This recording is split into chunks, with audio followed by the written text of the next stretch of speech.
Folks, welcome to the Berlin Select Board meeting for Monday, March 13th, 2023.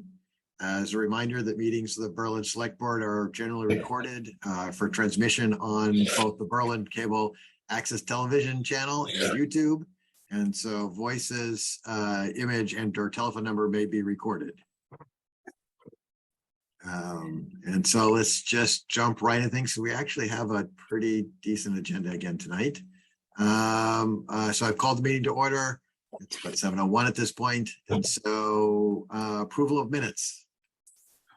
Motion to approve the March 6th open session meeting minutes.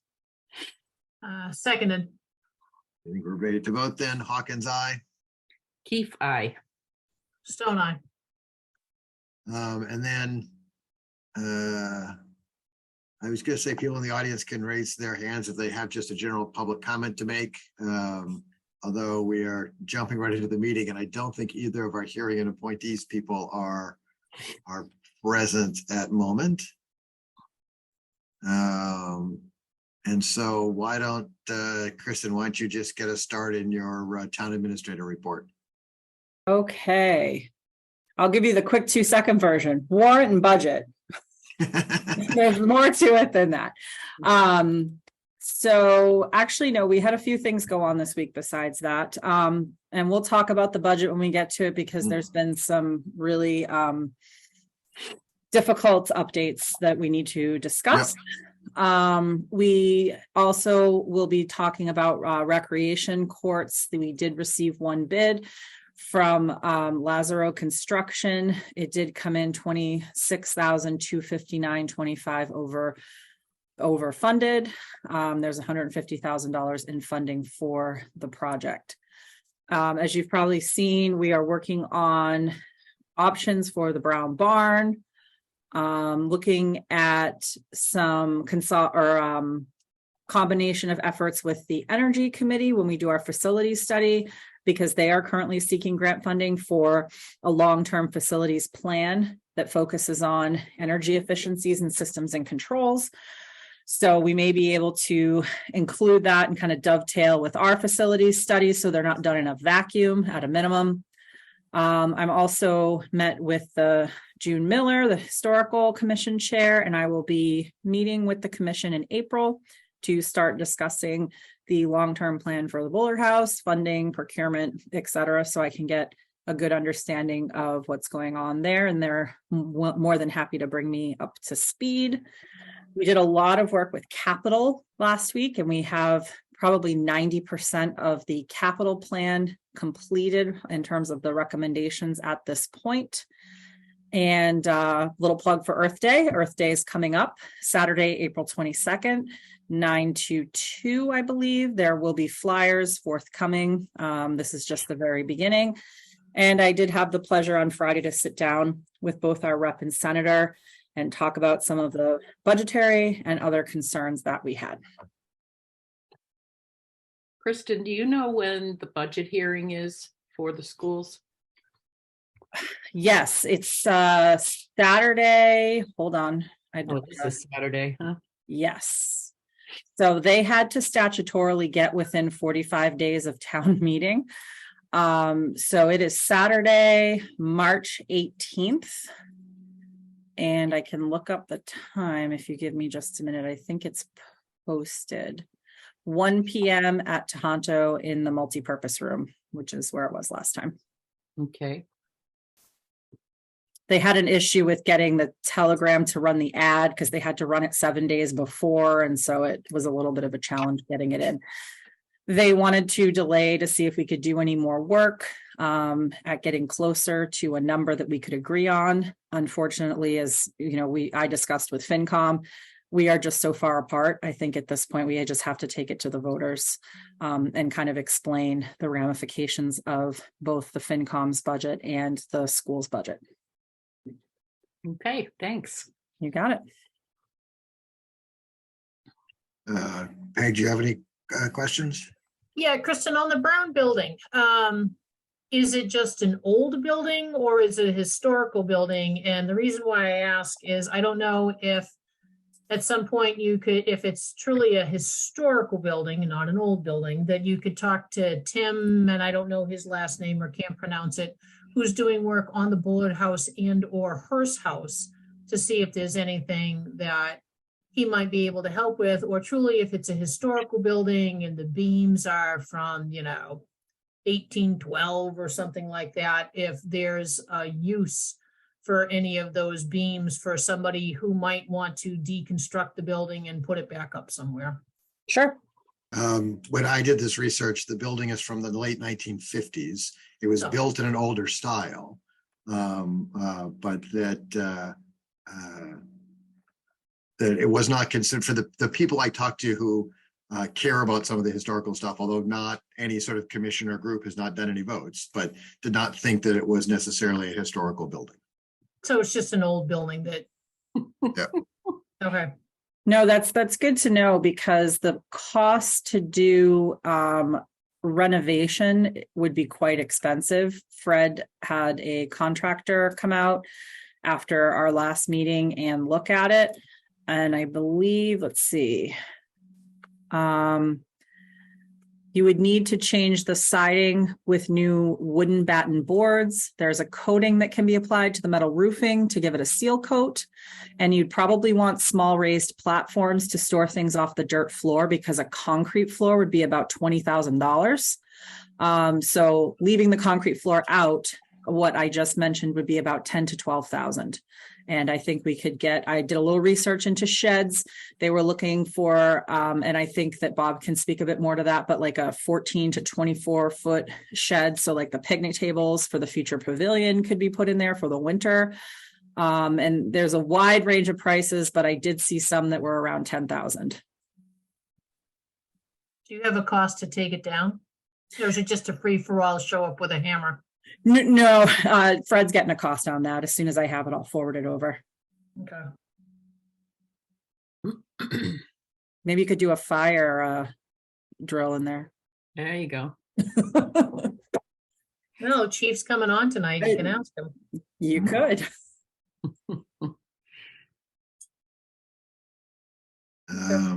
Oh, he just said he was having some technical issues Yep. getting on. Well, Victoria is actually here in the audience. We can pick up some more questions for you, both in our board's questions at the end, or when we come back after meeting this. Let's promote Victoria and get sort of an update on how social services and council on aging are doing.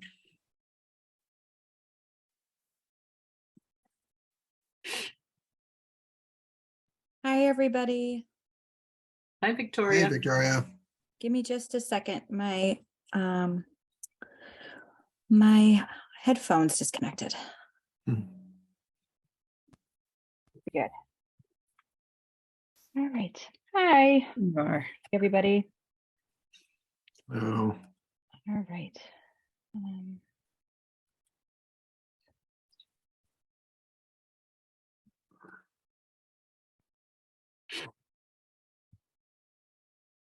All right. You all know the drill. So just Yep. buckle in. yep. Okay. Yay. All right. Can you guys see this okay? Yes. Mhm. Okay. All right, so just some general announcements. Announcement number one is about the community needs assessment survey. It's basically being done by UMass Boston with input of myself, Kristen, and the select board. We are asking all Berlin residents, if you have not completed the survey, please do so. The web link expires on Friday. It's probably going to take you between 10 and 15 minutes to complete. It's about 50 questions, and I know that sounds like a lot, but it's a nice mix of, you rating things, and there is some opportunity in there for you to type in any specific feedback that you have directly. The link is on our town website through the COA and social services pages. It's up on Facebook as well. Both Mary and I have been plugging away at it, just trying to send the message out there to everybody. There are also QR codes available as well, if that's easier for people, through the town offices and general store and post office. And once all the survey responses have been collected, We should be hearing back from UMass Boston sometime in May or June to get the final results of what everybody had to say. So I'd be very curious to see what people have to say about this. And just so people are aware, this is what your screen looks like when you start. I think it's like 8 or 9 screens online. And like they said here, all responses are going to be kept confidential. There's nowhere here to put your name, any identifying information. It's just you giving feedback. So Victoria, were some sent out by mail? To over 60, people should have received it by mail. About a few weeks ago, they started out with sending out basically a postcard size notice to everybody, letting them know what options they would have for it. If for any reason you are a senior and you didn't get it by mail, I'm just going to say just do it online. It still counts. It's the same survey. I know that there's been a couple people who've kind of debated, like, should I do the paper survey or should I do it online? It doesn't matter. As long as, yeah. I didn't get either Okay. the postcard or the thing in the mail. I wondered, could it be because of a post office box? Maybe, but even still, I think we have some people who did have a PO box that got it, but I'll email you the link directly and I we'll got get it from Mary and I got it from Okay. Chris. So I'm all set, but I was just a little concerned that people, over 60 wouldn't get it. Okay. You are the first that I've heard who haven't gotten it yet, but that doesn't mean that you're isolated. So if anybody has any concerns, just please let me know and we can figure out a way to get you to get your survey done. Okay. All Thank right. you. You're welcome. All right. So other general updates for Council on Aging and Social Services. Just a general public safety announcement for everybody. And I know Chief McQuillan is probably going to talk about this as well. We all know that our lovely storm is coming. And with that, with heavy snow, there's always a chance for a power outage. Please make sure your smoke detectors and your carbon monoxide detectors are working. And please, please, please, if you know anybody who's on oxygen and the power goes out, please call 911 and talk to the fire department. We don't want somebody who does not have connected oxygen for any prolonged period of time to be suffering in silence in their homes. So I always make that plea whenever we know that storms are coming. You never know. Let's hope that there's no power issues, but just in case, that's my plea to everybody. Generally speaking, in terms of webinars, this Thursday at 2, we're looking to do a public housing webinar with Crystal Olson from Northbrook 2. It's going to be just a general information session of kind of what the scope is in terms of public housing in Massachusetts, what the applications look like, kind of what the process is if people wanted to stay in Berlin, and just kind of looking at the bigger issues of public housing as a whole. It's meant to be a very intro session, and if people want more information on it, we'll put everything up, and I'm more than willing to either meet with people individually or make this a more frequent occurrence. We also have more webinars scheduled with Home Instead and with FCP Living, but I'm just waiting to coordinate with them for final dates on their events. Other updates coming up is that there looks like there's going to be a Shine training starting in May. So I'm hoping to attend that. Shine is basically health insurance information and options for seniors who may or may not be fully aware of what their best healthcare options are. And especially in times of open enrollment, it gets to be really tricky. So hopefully, I know a bit about it, but I'm not officially Shine trained. So I try to help people the best I can, but I always steer people towards Shine anyway. So let's hope I can get Shine trained because this was delayed twice, I think. So we want to just get that up and running. General information too for people about SNAP. As some people may be aware, SNAP and or food stamps that may be more commonly known as, the benefit amounts for most people have actually just decreased. The federal government was pumping in a lot of extra money during COVID to help basically subsidize some of the additional costs that were going on. And as of March 2nd, a lot of the funding has been taken out. Some people may be basically reevaluated to see if they would still qualify for a higher amount, but I think in most cases, we're going to start to see people's amounts for SNAP benefits to go down. So if you are in concern, if you have received SNAP benefits, or if you're somebody who hasn't but think you may need to get SNAP benefits, please let me know. We will, do what we can to try to get you resources and get you some help that way. And then there's so just basically that kind of coordination. On June 14th, I'm looking to do a fraud prevention seminar with a gentleman from the Worcester County Sheriff's Office. As we all are aware, there's been a lot more fraud claims. There's been a lot more people trying to get after, especially seniors, but really anybody to surrender, information, very personal information. So we want to have more information out there to our residents to help prevent that. And then just generally speaking as well for Powder House News, we have taken the publishing onus of it back. And if anybody knows of anybody who might be wanting to sponsor it, please let me know. Then just finally for ADA updates. So the town, for anybody who may not be aware, we had applied for an ADA grant back at the end of August, September timeframe, and we were awarded $8,000. So myself, Fred, Peg, and various people have been working to try to see if we can get the grant spent before the end of the fiscal year to help make accommodations to our building, to help make it more feasible and accessible to all. So the modifications are currently pending. It's an ongoing process, and I'm sure Peg has filled you in on it as well. One of the bigger projects that we're working on getting is automatic door openers. We currently have 2, so we're going to try installing those and seeing if we can make the building more readily accessible and easy for everybody to get in and out of, especially during times of voting and very important meetings. And we are looking to order some additional equipment as well to help with bathroom stalls, like grab bars, extender, doorknobs, things of that nature as well, to help people easily get in and out of the bathrooms. And then the plan is for us to reapply for more funding in late summer, early fall. So that's going on with ADA. And then just for any accommodations, please let me know. I am asking people to please reach out to me by April 10th, sooner if you can.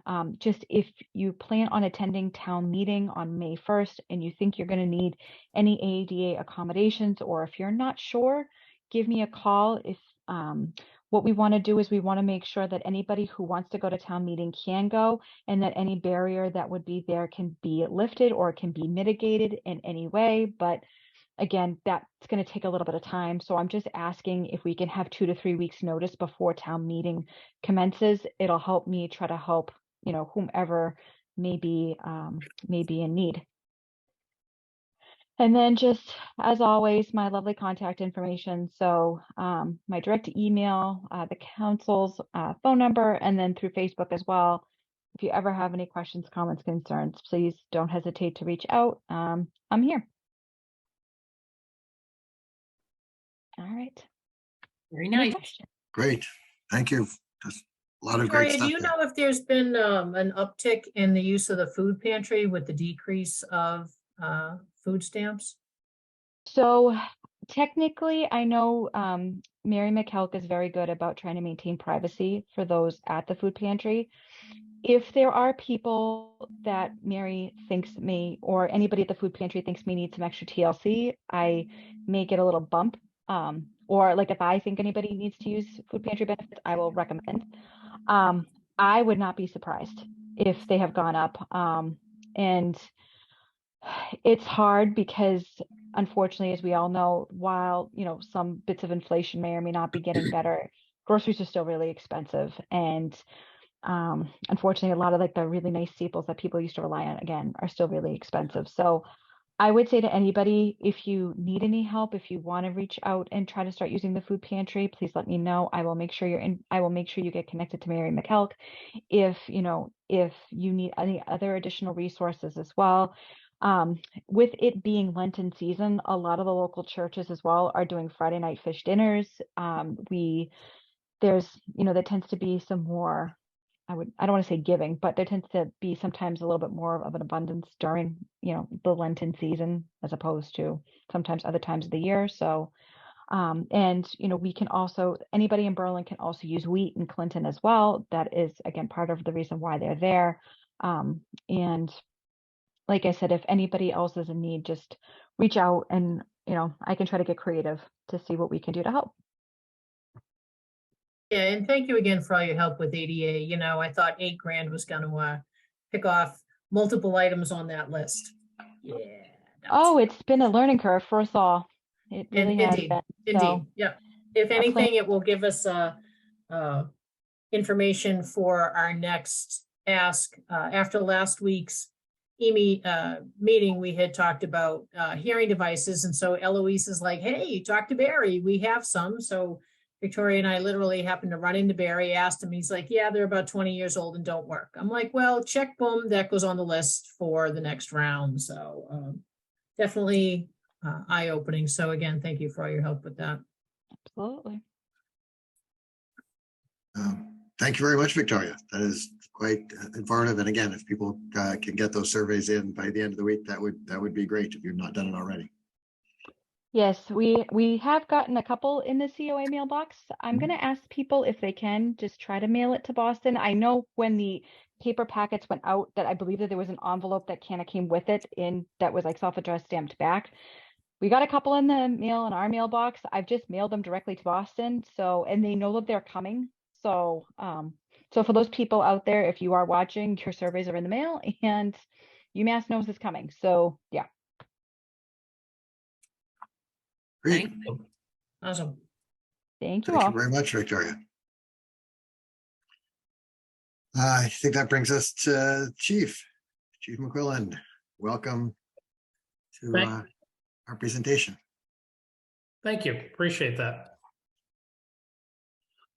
So the update that I have for you for if you will, last month, our responses are averaging about 1.7 responses a day. We've done 48 so far for the total of the month for February. Fire prevention activity was up. We did have Lieutenant Paulino that was out on paternity leave during that period of time.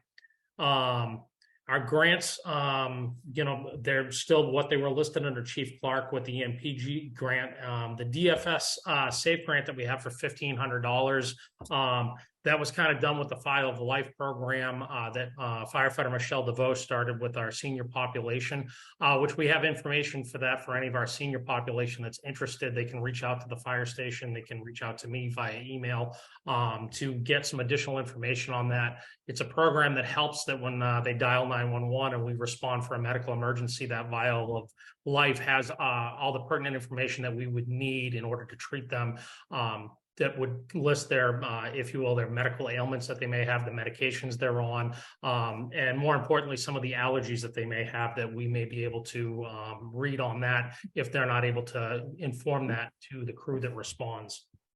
I also sent the information in on the on EMS collections that we had through the month. We did have training that occurred for all of our staff to for those that were up for recertification for their EMT certification this year, which allows them to operate in the back of the ambulance with a license from the Office of Emergency Medical Services. That was completed by 10 of our employees, which will be beneficial to keep us actually able to respond to the EMS calls. Currently, we have through the one of the grants that we had received, I think I had updated you that the cones and the barricades came in for emergency management, which we do have those that are going into the trailer, so they'll be available for response if we need to actually close a road or put cones out for any wires that may come down, and knock on wood, that won't happen tomorrow with tomorrow's storm, but they'll be available for us. So that's what I have for you guys for this month. Great, Chief. When it comes to sort of the collections for ambulance services, Yes. Is there a worry and some of your thoughts around sort of people who might be reluctant to call 911 for fear they're going to get a bill for the ambulance stuff? Are there your thoughts and ways to mitigate some of that? So my tenure in EMS with the fire service, I started as we started billing for services, which kind of came from the private sector as we started taking over in municipalities a way to recoup costs. It's something that I've never liked for that reason, because I don't like billing residents for services, but unfortunately, that's where we've gone as a society, and that's what we do. For anyone that has a concern over a bill, what I would urge you to do is, if you think you need help, is to call 911 and have us respond. There is no bill for us to respond and do what I'll call a welfare check or a blood pressure check or any other type of check of the patient to make sure that they're okay. We'll show up, we'll take their vital signs, we will look at them and assess them, and see if it's medically necessary for them to go to the hospital, or if they can ride in a personal vehicle with somebody else to go to the hospital. That will never generate a bill from the fire rescue service. If it comes to the point where we need to transport them to the hospital, we can have that quick discussion. We kind of look at that as being a separate issue for us. We do have a billing agency that we use that we will bill for an insurance agency. So if somebody has Medicare, Medicaid, or Blue Cross Blue Shield, or whichever insurance they have, we'll go through the proper channels to bill that insurance company so that you're not receiving the bill. We do have a policy in town that I did look at that was established back in 2018. And that allows for us to look at hardships and to make a determination as to whether or not we can waive a bill. There is a process that's involved with that. And depending on the dollar amount, the fire chief can make that determination to waive a bill. And then after a threshold, and I can't remember what it is, I have to dig into it. I can't remember if it's $500 or $1,000, but if it's over that amount, it's up to the select board to make that decision. And those would not be shared with you as a name by name basis or anything like that. There would be a hardship form that would be done, that would be given to you. And I believe we're supposed to look at that probably quarterly. From what I understand, that hasn't really been done at the fire department. We have, if you will, outstanding, if you will, debt services to us that we haven't written off. But those are probably bills that we're not going to receive any payment or invoices on that we'd receive. There are several different ways in which you can go after that money. You can do hard billing, which would involve sending the, if you will, the invoice to a collection agency, which then would go after the people that were delinquent on paying their bills. I've never been a fan of doing that. I think it creates a very bad us versus them with the residents. And the one thing you can't do when it comes to billing for ambulance services is you can't treat, if you will, town residents different than you would visitors or tourists that come through the town. Everybody kind of has to be treated the same. And I've always taken a very soft approach to the billing of, we'll send out an invoice. We'll see if we get the insurance company to reimburse it. We can even kind of, after 180 days, send out another reminder and a notice from the billing company. And then after that, it's kind of, I bring it up to the, if you will, the governing body, which would be you as the select board, to say, do we want to take it any further at this point? Yeah, I think historically there was every couple of months a motion to write off those that we've done those first couple of rounds, and it's just the amount of work it will take to collect anything more is the ethics aside, the amount of work it takes to collect that money is probably not worth it in the first place. Yep. And we typically write them off, and obviously when we write them off, we're not saying that the list doesn't ever say, Sally Jones, we're writing this off. It is just like the total is X. It's 17 of them that are dated between this date and that date. Yep. And it's been a while since we've done that. And so at some point, you're probably working with June to in the next couple of months bring us a list to write off would be fine. Yeah, I'm gonna research to find out when it was the last time that we brought it before you, and then I can bring the list updated to that day to bring before you again to go over that with you and see about writing those off. I might have a couple other, but Chris, do you have questions? No, that's good information. Peg? Yep. Go for it. There you go, Mike. I took it easy on you the first two meetings, but now you're here. Now you're one of us. Perfect. So, all right. I had talked to Chief Clark about it. It never kind of ran anywhere. I know that there were some personnel issues. Do you have any plans to offer CPR and/or first aid classes for the town? I would love to do that. I think it's a great program for us to get involved in for community access to CPR and first aid. As many people as we can teach CPR to, I think there's a huge benefit with that. One of the things I need to research into is to see what it's going to take for us to get those instructors kind of up and going. I believe I may have one or two that are certified as instructors right now. But even something as simple as going to different events throughout town, they refer to them as like 6-minute CPR classes. And I can't remember what the exact name is, but you can see them on YouTube. But basically it's where firefighters and paramedics actually are there to teach somebody in like a 5 or 6 minute period how to do CPR, like down and dirty real quick on somebody, which has shown that there's a big benefit on that of somebody being able, or at least be willing to do CPR when somebody collapses. And those are some of the things that I'd like to look at to roll out in the community to try to get with the different organizations at the different housing units and stuff, just to encourage that to reduce any mortality rate from a cardiac arrest.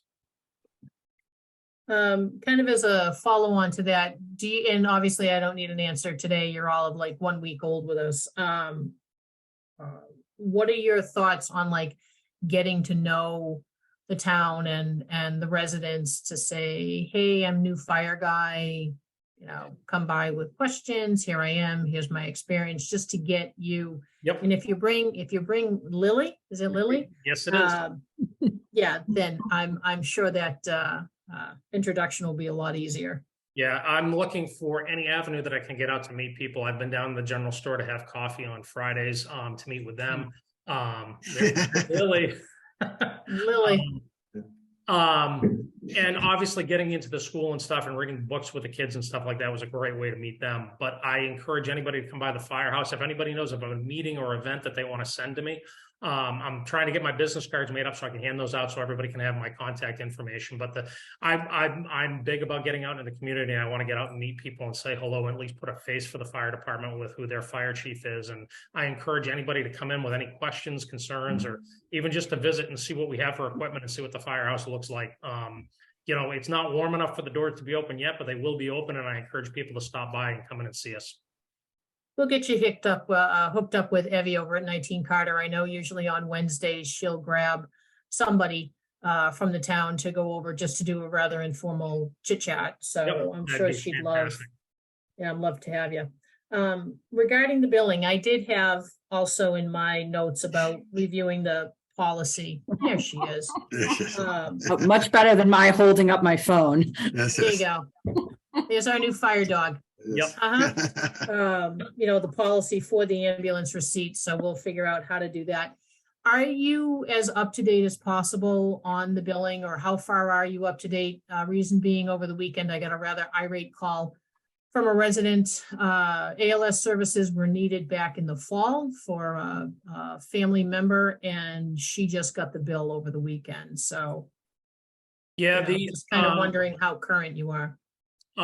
It's one of those things. I'm kind of getting into it. I think, depending on what they have for information and stuff, and that's one of the things, if you will, our staff giving the information to the billing company and them getting the bills out there's a lot of lag time that sometimes can develop there if we don't have the right information where they can't generate those. And that's a considerable amount of time, in my opinion, for that to be delayed of getting out there. But I'll say that it's not uncommon with the billing companies, and there's two of them that are really popular in the area to use. Comstar and Coastal are the names of them. Yeah. And they both kind of fall into the same realm, where as you get this information to them and they try to generate the bill and send it out, they're trying to send it to the insurance company and stuff to avoid sending it to the, if you will, the occupant or the family member. And that way their intent is to try to have zero touch with them so that they don't have to get involved in that billing aspect. It can go directly through the insurance company. But if they run into some type of a bind where they don't have the right insurance information, they're off just a couple numbers, it delays it. And each time it goes to the insurance company and comes back, it's another week or two. So before you know it, we're 4 or 5 months into it. I really like to have the liaison with if you will, the billing company, so that we can avoid that. So we know they're getting all that information. And I think we're pretty good overall on getting that information to them, but I'm going to follow up on that. And if you happen to have a name or any information you can get to me for a case number offline, I can actually research that to find out where the breakdown of communication was on that. Okay. All right. And then last question, and then I'll let Scott have at you. while Lieutenant Polino is out, who is in line to do all his inspections so that nothing kind of like falls through the crack and waits a week or two, a month, or however long he's out? He's actually back now, and we're pretty much caught up. So while he was out, he was in 1 day a week that he was trying to stack all of his inspections on.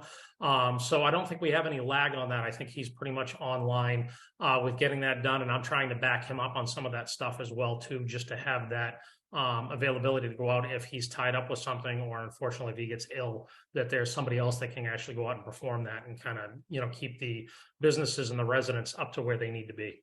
Okay, so there's other folks on your staff besides yourself that could Yep. go if need, okay. Yeah, with all aspects of the fire department, I'm trying to set up a bit of a succession program so that there's other people in line that can, in the event that somebody's out or, you know, something happens, a family member or something like that is ill and they're out for a couple of weeks, that we have the backup to be able to have somebody else fill into that role, or at least know what's going on so they can talk about it and kind of try to get people moving along so that the general public gets taken care of and there's not a lag there either. Okay, cool. All right. You are done. Look at that. Don't worry, I'll have more for next month when you come back. No worries. Again, not for final decisions or tonight, but as we said during your interview, that the town has done an ALS study. Yep.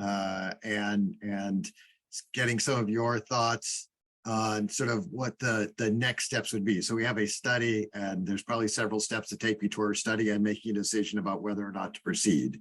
Yep. So basically what I've done is at this point, I did actually do an internal release of that study to my employees, to my officers, for them to be able to take a look at it and stuff and be able to give me some feedback on that. I've kind of read through it, and I have a meeting scheduled coming up, or at least I should be scheduling it hopefully tomorrow. I'll have a date and time with OEMS, which is the Office of Emergency Medical Services. And I want to go over with them from an ALS standpoint for Massachusetts, just so that I don't want to make any assumptions coming from where I was in the system in New Hampshire. There are a few differences, and I just want to make sure I understand them all, from when we go ALS to what it means. In New Hampshire, you can perform ALS with different levels, and I believe in Massachusetts, once you go ALS, you have to be able to give paramedic level service 24 hours a day, 7 days a week. So those are some of the things that I want to talk to them about what that means and how that translates over to the ambulance and staffing.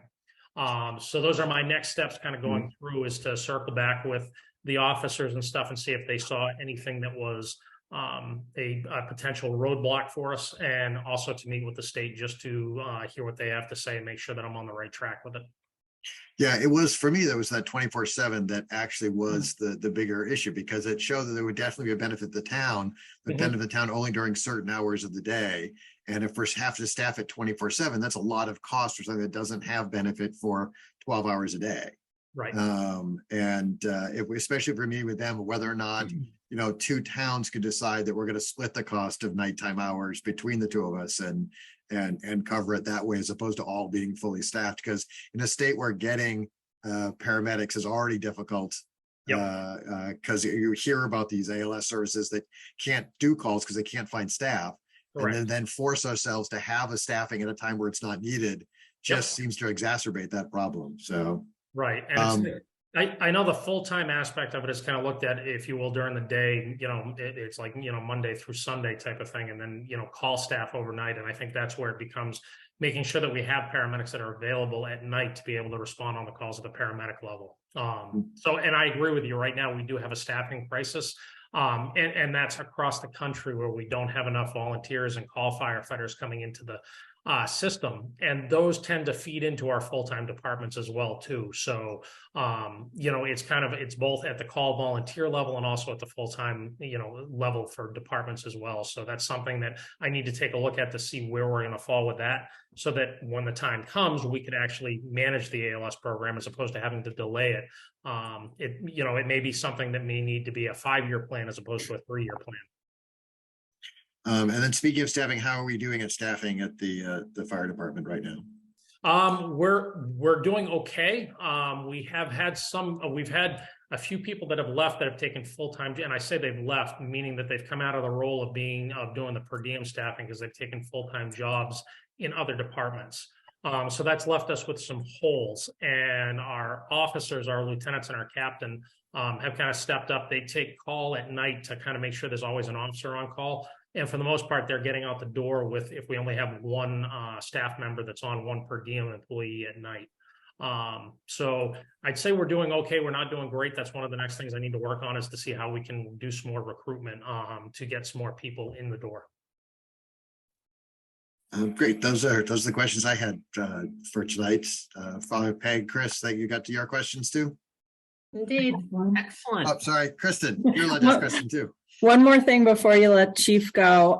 We were at Capitol last Wednesday, and Chief brought up the pumper truck that has been on the radar for FY25. He noted an issue where there are new standards. I believe it's emission standards, Chief, that are coming out in 27. And given the amount of lead time for building those trucks, if we wait until 25, we're going to get hit with is it 10 to 15% increase? 15 to 20% increase over a truck that's already priced at $880,000. So we just wanted to put this on your radar. Capitol talked about a couple of potential ideas. One of which was looking at public safety stabilization funding. June ran the numbers to see what we had for a current balance in that fund and what we were going to be billing for. We also, I don't know how this board feels about lease purchases, but that's also a potential option because it is a large sum of money. Of course, when you do a lease purchase, right now interest rates are hovering around 5%, a little bit more given the day. You're obviously going to end up paying an interest. So I just kind of wanted to put that on your radar, because if it's something that we're able to move on for FY24 and get into the capital budget, we would have to think about those types of options. So I just wanted to gauge what the board's thoughts were on funding sources for that pumper truck. Have we talked to the treasurer about a lease at all? To Paul? Yeah. So I haven't specifically spoken to him. I've done these lease purchases before in previous communities for large purchases, actually for a fire truck. So I did reach out to a company that I've worked with previously, and they were able to just give me some quick numbers on, kind of what interest rates would be. But I can certainly talk to Paul and kind of get his take on it from where he's been at. I know June isn't as big of a fan. One thing is you do have to appropriate that money annually every town meeting. The way we did it in our towns was it was a commitment that we made, and we would put it first on a capital plan for those 5 years. So we didn't ever have an issue there, but it does require an annual town meeting vote. So you are assuming a little bit of a risk there. I think that probably our previous treasurer was not a fan. That's why I asked. Okay. Yeah, I can touch base. And I would, maybe- I think in general, paying cash, you aren't going to pay as much for the item. True. right. And I think between, stabilization and capital stabilization and the public safety mitigation fund, that we should be planning, through capital planning, to have those types of large dollar amounts when they come due. Yeah. We get a large amount in public safety, and that's one of the things I thought public safety mitigation was going to help us with, is to make sure we keep our equipment relatively current. Right. So I will tell you the current balance in public safety as of, when did June run this? The 8th of March is $853,129. We are proposing using 200 and change for the budget every year for PD. Right. And we did just bill our Highland Commons annual mitigation payment, which is in perpetuity. That gets adjusted with the cost index, and that bill just went out for $677,192. So the funding is there, and there could be some cost reductions if we're able to do a third up front, which we have to talk. June's not a fan, but there are ways under Mass General Law that you can do a deposit or a little bit of a prepayment. So I just kind of wanted to put that on your radar. We will save a lot of money if we can make it work in 24. Well, and June is not a fan of the lease. No, Okay. Just wanted to clarify that. Okay. I generally wouldn't be a fan of lease. It does add costs, and that extra costs go to financial institutions and not like the betterment of the town. yeah, I did do the math at about a 5% interest rate over 5 years. You're talking about 44 grand in interest. Yeah. Chief, I one agree quick with Scott. question. Sorry, Chris. Chief, one quick question before you go. There's been like mild chatter, it always pops up about cleaning several of the town ponds around here. Since, you know, we don't have hydrants, it's really whatever's in the truck is what's going to be spent. But there was talk about, why can't fire just clean the pond? And I know last time I talked to Ken about this, he said, yeah, you could, but you never know what the hoses are going to suck up. And then you end up killing the hoses. So you end up buying new hoses. But, thoughts on, why dredging the, local town ponds around are not a good idea? Dredging the ponds, we could probably do. The risk, and Chief Clark was correct, one of the risks that you have anytime you use a static water supply like that is whatever you pull up off of the pond itself, like rocks and that kind of stuff that can do damage to the pumps.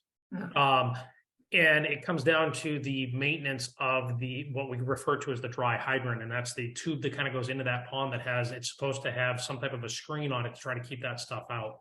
What we found that's happened, and it's happened to me in my other departments, is that we'll be operating at a fire and we'll use one of those and that screen will have fallen off or just rusted out. And we'll get some rocks that'll go into the pump and we end up spending $20,000 to refurb that pump because the rocks kind of destroyed it. Okay. So it's kind of a gamble. And then when you get into the cost of, if you will, dredging ponds and kind of trying to do all of that work, I'm not sure what the return on investment will be after you spend that money. It'll be quite expensive to do, but there's no guarantee that you're still not going to have that stuff kind of kicking up as you draft from the pond, if you will. Okay. A larger lake or dam is usually much easier because it's a bigger body of water. There's more turnover with it as opposed to some of the smaller ones. Okay. All right. I thought that's what the answer was. I didn't want to respond because I don't want to give out misinformation, but if anything points up like that again, I can say, hey, go look at our selectmen meeting on 3/13 around 7:45 and you'll get, the official answer from Chief and not, why can't the town do it? Okay, cool. Thank you. No, not a problem. Okay. Kristen, do you need then, are we going to talk about then more the pump when we do with warrant articles or capital planning or? So the capital planning they're about 90% complete. They haven't taken a vote on this article. We were just waiting. Chief is going to get an updated price. But I wanted to kind of put it on your radar because if you see something coming forward for $880,000 from mitigation, it would actually take a little bit of free cash right now to do as well. They are under their allowed 30% right now for capital. So it was more kind of a heads up. And I didn't know if that was just like a no way kind of thing from the board. It's at least not a no way at this point for me. Okay. We can look into it basically is what you're sort of the general sentiment. So I don't need a vote. It's a lot of money. And, I kind of wanted to put it on your radar that at least we could get that 15 to 20% cost savings. That would be pretty significant. Yes. I just didn't want to leave Chief having to hang around all night. So just trying to give him a break. But I can hang around as long as you need me. I think they're good. I think we're going to jump then. Thank you, Chief. Actually, do you want to, if we could, while he's still here, the payroll delegation request, we do a quick vote on that. Yep. So this is just as required. The Board of Selectmen has to vote if he should be at a fire or away, delegating authority. to submit and sign for payroll. So he's asking to delegate that authority in those instances to Abby Vienna, who is the public safety admin. So, Chris Peck, do you have any questions? no, I think we've done this for the police chief also, haven't we? Yep. Yes. So I would make a motion to have the payroll delegation go to Abby Vienna in the case that our fire chief is not available. Second, And I think we're ready to vote. Hawkins, aye. Keith, aye. Stone Eye. Yeah, there you go, chief. Thank you very much. Welcome. Let's see, we sort of did the town administrator report a little bit earlier. I will get back to if there's more questions on that later on. Let's jump into fiscal year 24 budget. Okay, I wish that I had really good news for you. Unfortunately, the story has only gotten bleaker. This is very emblematic of how quickly our circumstances can change and why the school doesn't have to line item budget. There are new students who have come in with extensive special education needs. They are at Berlin Memorial. I can't really answer specific questions about them, but it is going to up that BMS assessment by about $640,000. Now, we were already over in deficit about $444,000. So that total puts us into deficit just under $1 million. I've run some of the numbers on this. Hold on, just pulling this up here. And basically the situation that puts us in is approximately a 10% tax increase. So I spoke with FinCom, and I believe Scott Schultz is here this evening. Boylston has decided that in order to meet their level funded budget service request from the schools, they are going to increase taxes. Their FinCom is going to recommend a 4% increase in taxes. They do have excess levy capacity. I think that number and that increase gets kind of buried in the budget. And my main concern is that folks truly understand the impact of both voting for this and not voting for this. Now that you're talking an even larger number, this is obviously a mandated, unfunded expense by the state. So that means if the town chooses not to vote to fund these expenses, the schools are going to have to make major cuts in other areas. The vast majority of a school budget is personnel. So that is obviously a concern because they are mandated by the state, obviously, to fund special education costs as they should be funded. I did meet with our Senator Kennedy and Rep. Kilcoyne on Friday, and I went through this with them. They're very concerned. We're not the only community that they're hearing from. There's no magic bullet. Rep. Kilcoyne's aide Dewey was here. I asked him if he had $1 million in his car. Unfortunately, the answer was no. This is a long-term fix that needs to be addressed. We're looking into every avenue. There is something called extraordinary funding if your special education costs increase over a certain percentage, and Nancy is looking into that. There's also Governor Healy's budget has a much larger percentage of funding for special education. Now that has to get passed by the House and Senate. So it all depends on what happens there. But the school did push their budget vote off, as I mentioned earlier, in hopes that we could meet in the middle. I just said, and I believe FinCom felt the same way, I don't believe they feel comfortable recommending a 10% tax increase in their budget. So we're still at the 2.5% increase that we discussed last week, which has a 5% increase for the schools. And I will give you the exact number of that deficit that it leaves. If you give me just a moment. I don't know why this document won't open.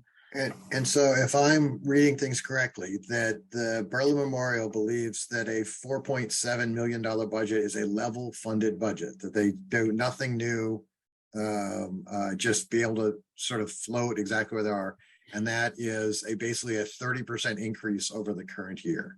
That is a level services budget, yes, largely driven by increases in special education, or actually at this point predominantly driven by special education increases. They are not adding anything to that budget. They did present us with an above level services budget at one point, which is what they felt they really needed. That's off the table at this point, is my understanding. They're really just looking to maintain the status quo. So was the 50% increase, 50% of the increase was special education originally, so it's gone higher?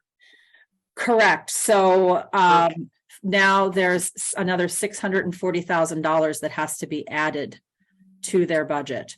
So let me just pull this up here. So originally their level services budget number was $4,106,075 for BMS. The new BMS level services with the increase in mandated special education costs is $4,746,469. So that creates a deficit of $968. I'm sorry, that would be nice. $968,226, which if I plug that number into my spreadsheet and my formulas would take a 10% increase in taxes instead of a 2.5% increase to meet. So as we kind of talked about the last meeting, the budget that's set right now that's based on a 2.5% increase already has a $400 increase for the average single family home that's valued at $558. That's your standard annual 2.5% increase. If you were to add on the $968,000 deficit, and these are again estimated numbers, they're based on FY23 levels and they don't take into account potential commercial devaluation, which could make these numbers higher. You're looking at around an additional $575 on top of that $400 to fund this deficit. The town does have those funds in excess levy, which I know is a concern for folks. So it does not require an override. It does not require a ballot vote. It just requires a town meeting vote. And So then, sorry to interrupt, Mary, could you promote Scott Schultz so when Kristen is done, he can comment? Oh, great. So I think that, it's very important for the public to understand what happens on both sides of the equation, both if we fund the 10% increase or if we don't fund the 10%. And if the FinCom presents one budget and the school committee presents their budget, the superintendent is afforded the opportunity under the way our, regional agreement works through DESE to get up and explain the impacts that would happen if their proposed budget wasn't voted. And then 1 second, Scott, before you say, Chris, I want to be clear. Excess levy capacity is just our ability to take more taxes. Excess levy capacity is not money sitting in a bank somewhere that we can just pull to pay for this, right? This is taking more taxes from active taxpayers. That is correct. The excess levy allows us to go above 2.5% without a ballot vote. That's all it does, but it raises taxes that much more. If we had to do a Prop 2.5 override, that would mean that, we would be going over and above our capacity. And I say, basically my saying is we don't tax to the max because we're very frugal here and fiscally conservative, which has left us money for emergencies. This is obviously a crisis, but, it is not free money that is sitting somewhere. So I'm curious whether the finance committee is in agreement with Kristen. Scott. Yes, we are. We have not taken a specific vote, but generally we are in agreement here that, in agreement with the numbers, specifically what's going on here. And we also are, ourselves, I don't think want to recommend anything above the target of the 2.5%, which gives them a 5% increase both at Tohoto and BMS. One thing we need to keep in mind here is trying to come up with a solution in this situation is the fact that the cost for these, huge cost in this special education is the out of district tuitions. That is what's really causes things to skyrocket. There is a positive in that the state historically, and maybe even more in this after Healy's budget recommendation, will reimburse to some degree the Right. funds that we had to pay for this. So today, or going by the historical reimbursement, we would have to eat the first $57,000 of a single child, and then you would have gotten back 75% of the remaining amount. And that's not an insignificant number that would come back. Unfortunately, the way the state sets it up, that's in arrears. That's money that will show up to the schools next year.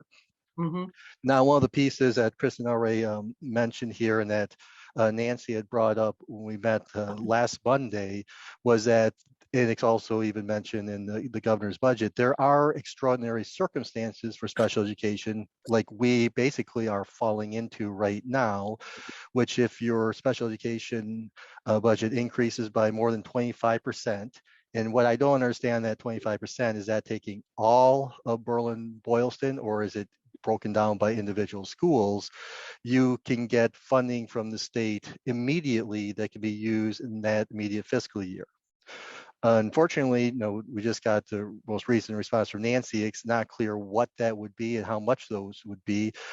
So right now, she's not putting any budget numbers to reflect what that could be. Because, I mean, obviously, if we can, with this other increase here, I mean, who knows what kind of numbers, but even if it was coming back and say we knew we would get 200,000 back this fiscal year, I mean, that would be a big difference of reducing, getting down from the million difference we're at right now. And the other thing to keep in mind is, when you talk about getting the money next year, I mean, unfortunately, what you don't know with any of the special needs students is when does that funding end. So, we're talking about if we have to put out money this year, okay, if they're still around next year in the school system, now they will at least be getting funded for them, or to a certain degree. It won't be until you don't get any savings until those years when those students either age out or leave the system. So we do get, if you look at historically at the past numbers, you get a lot of peaks and valleys. And we're in an extreme peak right now, looking at going into FY24. What you don't know is when that valley will come, when you can get actually the budget savings, or you'll get the money that you've already spent the year before. Now you don't have to spend it because the child or children have moved on. Well, So they're responsible until they're what, 21 also. yeah, I mean, it's right. I mean, and right now we're talking about, what's happening is BMS, and if they stayed in the system, eventually then we would be sharing them with Boylston once they reached Tohoto. And yes, it could be a very long range thing. And also at the same time, we also know that a lot of times that they bounce in and out. So, but you have no way of knowing on any of this stuff. One of the ideas we briefly explored, it's more complicated here because of our town being a regional school district. And one thing I had mentioned last year briefly to Margaret when we were looking at the numbers, because special education was also a big issue to the budget last year, was what could be done for the town, essentially seeding the money to help smooth out these spikes. I mean, because you don't know how many other spikes. I mean, is there another spike coming next year? And surprise is that where Nancy came from in the Sutton, the town does a special article specifically for special education. I found it on their website, and I actually sent something to Kristen. It was Article 11 in the past year, what they had up there. I don't have much more details on that. Nancy said she was going to try and get some more policies around it. But an ideal world would be if we could, especially in our situation, in consideration with our free cash position, be able to somehow fund something like that, and then be able to see when those valleys come. Again, you don't know when those valleys will come. Can what can be done to have the money replenished mean, obviously you don't get 100% reimbursement back, but how you can replenish that money. Because right now they are trying, but they're not even close. I think they got $15,000 or $25,000 into a fund for special education that they reserved, but they had only started a year or two ago, and it's not anything that's significant here. Mhm. And I've been So- thinking about that, Scott, actually. The only mechanism I can think of is that they could lower their assessment to us in the following year, because being regional and, a regional school district and local government, I don't see the mechanism, and that was June's concern as well, for how to get that money back. But perhaps we could do a reduction in the following year's budget assessment that we get from them. Right. And that's the question we want to also find out, what is Sutton doing on this? Yep. Because Nancy was there firsthand seeing how that worked. So she would be the one that, our best resource right now for that. Because if there is some practice and policy that Snow has already implemented out there, other than the fact that they're not a regional school district, it would be good to start to understand theirs and build off of that instead of trying to create something from scratch. But there are a lot of unknowns on that right now. Well, thank you. So, Scott and Kristen, a few questions for you. In the presentations that the school has had, I personally get overwhelmed with a 30-page presentation, and numbers get lost, and there's lots of bouncing back and forth. Is there any way to convince the school to say, and again, these are made up numbers because everyone knows Peg likes simple math. They're asking for a 10% increase. So they have 10% here, and here's the number. And they say out of that 10%, 8% is special ed. And then out of that number is, X amount of special ed kids. What is the cost per child? What is the cost of per child per transportation? Third line down, how does this compare with other towns? And maybe it's in there and maybe I've just missed it, but I'm thinking that since we're so far apart in the budget, this is going to be battle royale at town meeting. And if the school can stand up and say, we're asking for a 10% increase by law, by state law, we have to do 8%. 8% is special ed, and here's the cost associated with special ed, and here's what the additional 2% is made up of. I think that would be something that would be easier for people, because you can't assume that people just look at the budget and go, oh yeah, I got it. You have to look at the common denominator of folks in town to be able to sit there and go, if we approve this, it's this much. We don't have a choice. We have to approve this much, but that's what I'm trying to wrap my head around is how much per kid, how much per kid per transportation, and how are we comparing to other local districts? Are we paying a lot more money because Berlin-Boylston has a really good system, so more kids are gravitating to us? Or are we on the high end? Are we on the low end? Just trying to get a grasp of where these numbers are coming from. I think there may be an issue with privacy for doing something like that.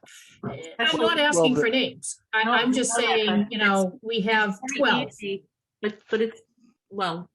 There is some of that information there. If you took the last report that they provided to you, Yep. And they do provide a breakdown between Berlin and Boylston. Specifically, we're talking about the out of district special education. That's where the cost is. So we're not talking about all special education.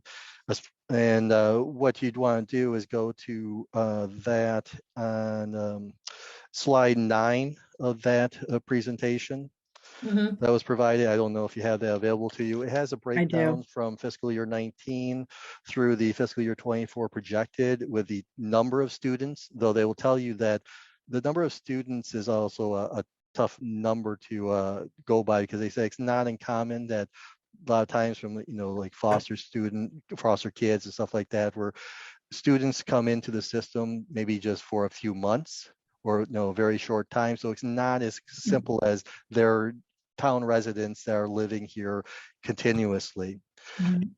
But this does give you again, this is specifically out of district, which is where, again, the Spence is. So this, they do have that. Okay. And this number that says 10 for FY24 has now gone to 14. Okay. Right. So that's where your increase is.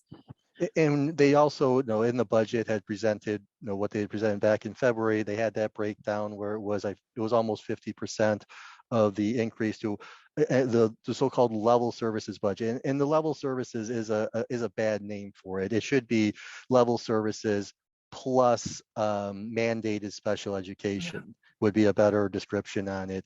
And so that people get a better idea of what we're talking about here. One area that I have, of course, I don't have the same skin in the game as Nancy does on this, so it's easier for me to say this. In my personal opinion, is that you're looking at these special education numbers here, and I talked about how we have to eat the first $57,000, and then you typically have gotten 75% reimbursement of the remaining amount in the following fiscal year. If you look also on the other slide that she talks about projecting revenue, this is the circuit breaker money. If you're looking at the surge in the cost of special education, I believe that their projected revenues for next fiscal year for what they should be getting back in circuit breaker money is low. They're projecting almost at level on that, and you can see how things have spiked to being doubling before we even had the latest situation with BMS. So obviously if she projected higher revenue in that area, that would, I think it could be higher in terms of hundreds of thousands of dollars here, just by going doing some rough numbers on this. But again, same time, I gotta admit, I don't have the same skin in the game that Nancy has on this for her projections if she's wrong. But that's one area I've been pushing, and one area I will obviously be watching for what happens next year. Am I right or am I wrong on that? But that is an area that could produce some relief. Again, if she's right, then they have a significant hole they'd have in their budget during the year. Well, one of the questions I had was whether, we obviously have special education services now, even before next year.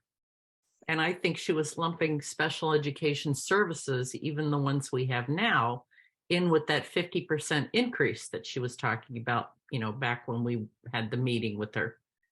I don't think that's fair to say that that's an increase, because it's probably very similar to the services that were given this year or last year.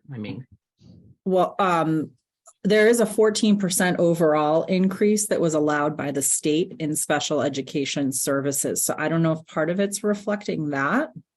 Well, I think she did say she was including all special ed costs lumped together, which they're not all an increase. You know what I'm saying? I see what you're saying. I took that to mean she was lumping together like out of district, as well as transportation and in district costs. There are students that have aides. They might be one-on-one aides, or there might be a couple of kids. If she's lumping all of those together, that's not fair to say that, these are all new costs. So that was my concern when she was talking about it at the time. Okay. I don't know if that's true or not, or maybe she misspoke, or maybe I misunderstood. Maybe you could go to slide 23. That has the circuit breaker breakdown. Yes. Yeah, so this is where I was looking at. If you look at our fiscal year projected revenues, the revenue projected for FY24 is 300,000 towards, though they would expect that at the end of FY23 to have a balance of about 267,000, revenue of 300,000, and then putting $275,000 towards the budget. But if you look at, when they looked at the out of district special education numbers there, Berlin and Boylston, if you combine the two numbers, they're approximately like 1.2 million. And it had approximately 17 students. If you took the 50, worst case scenario of where you don't get to 57,000 up front. If you took 17 times 57,000, that's about 1 million. If you can get a 75% reimbursement of the remaining 1.2 million, you're looking at revenue of 800,000 coming in, not 300,000.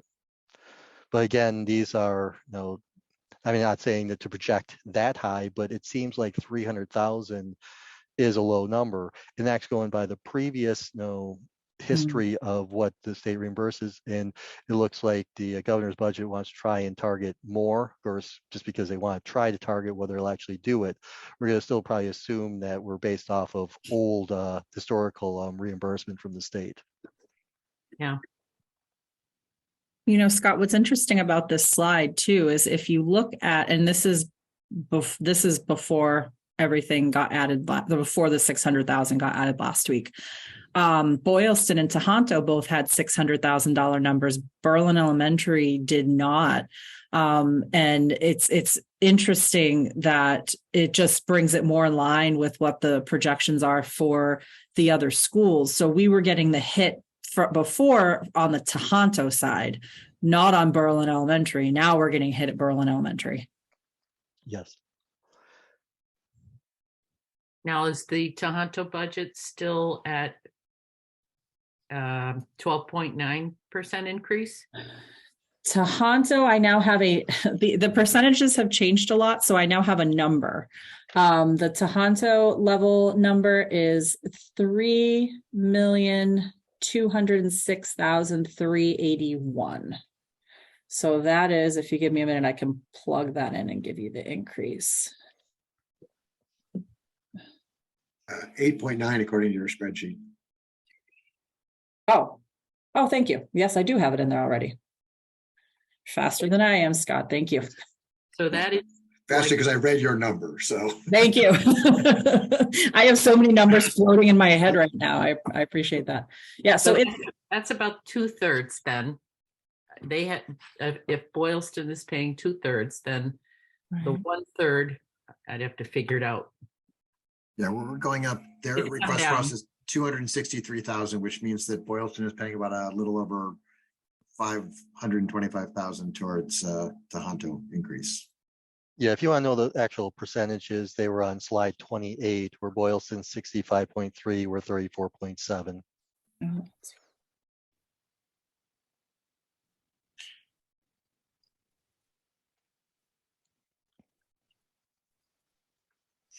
And so what you're saying, Kristen, is from sort of where we were last time, to move Tohoto up to match what Boylston agreed to, what Boylston is doing for Tohoto is another 200 or 100, well, maybe it's only 110,000. And that Berlin Elementary is $1 million more. both combined. So Tohoto is, let's see. I think that's 116,000. We're short on just Tohoto be matching. Yep. Tohoto looks like, is that 147, 150 that we're short? Yep. And then on BMS, we're short the, hold on.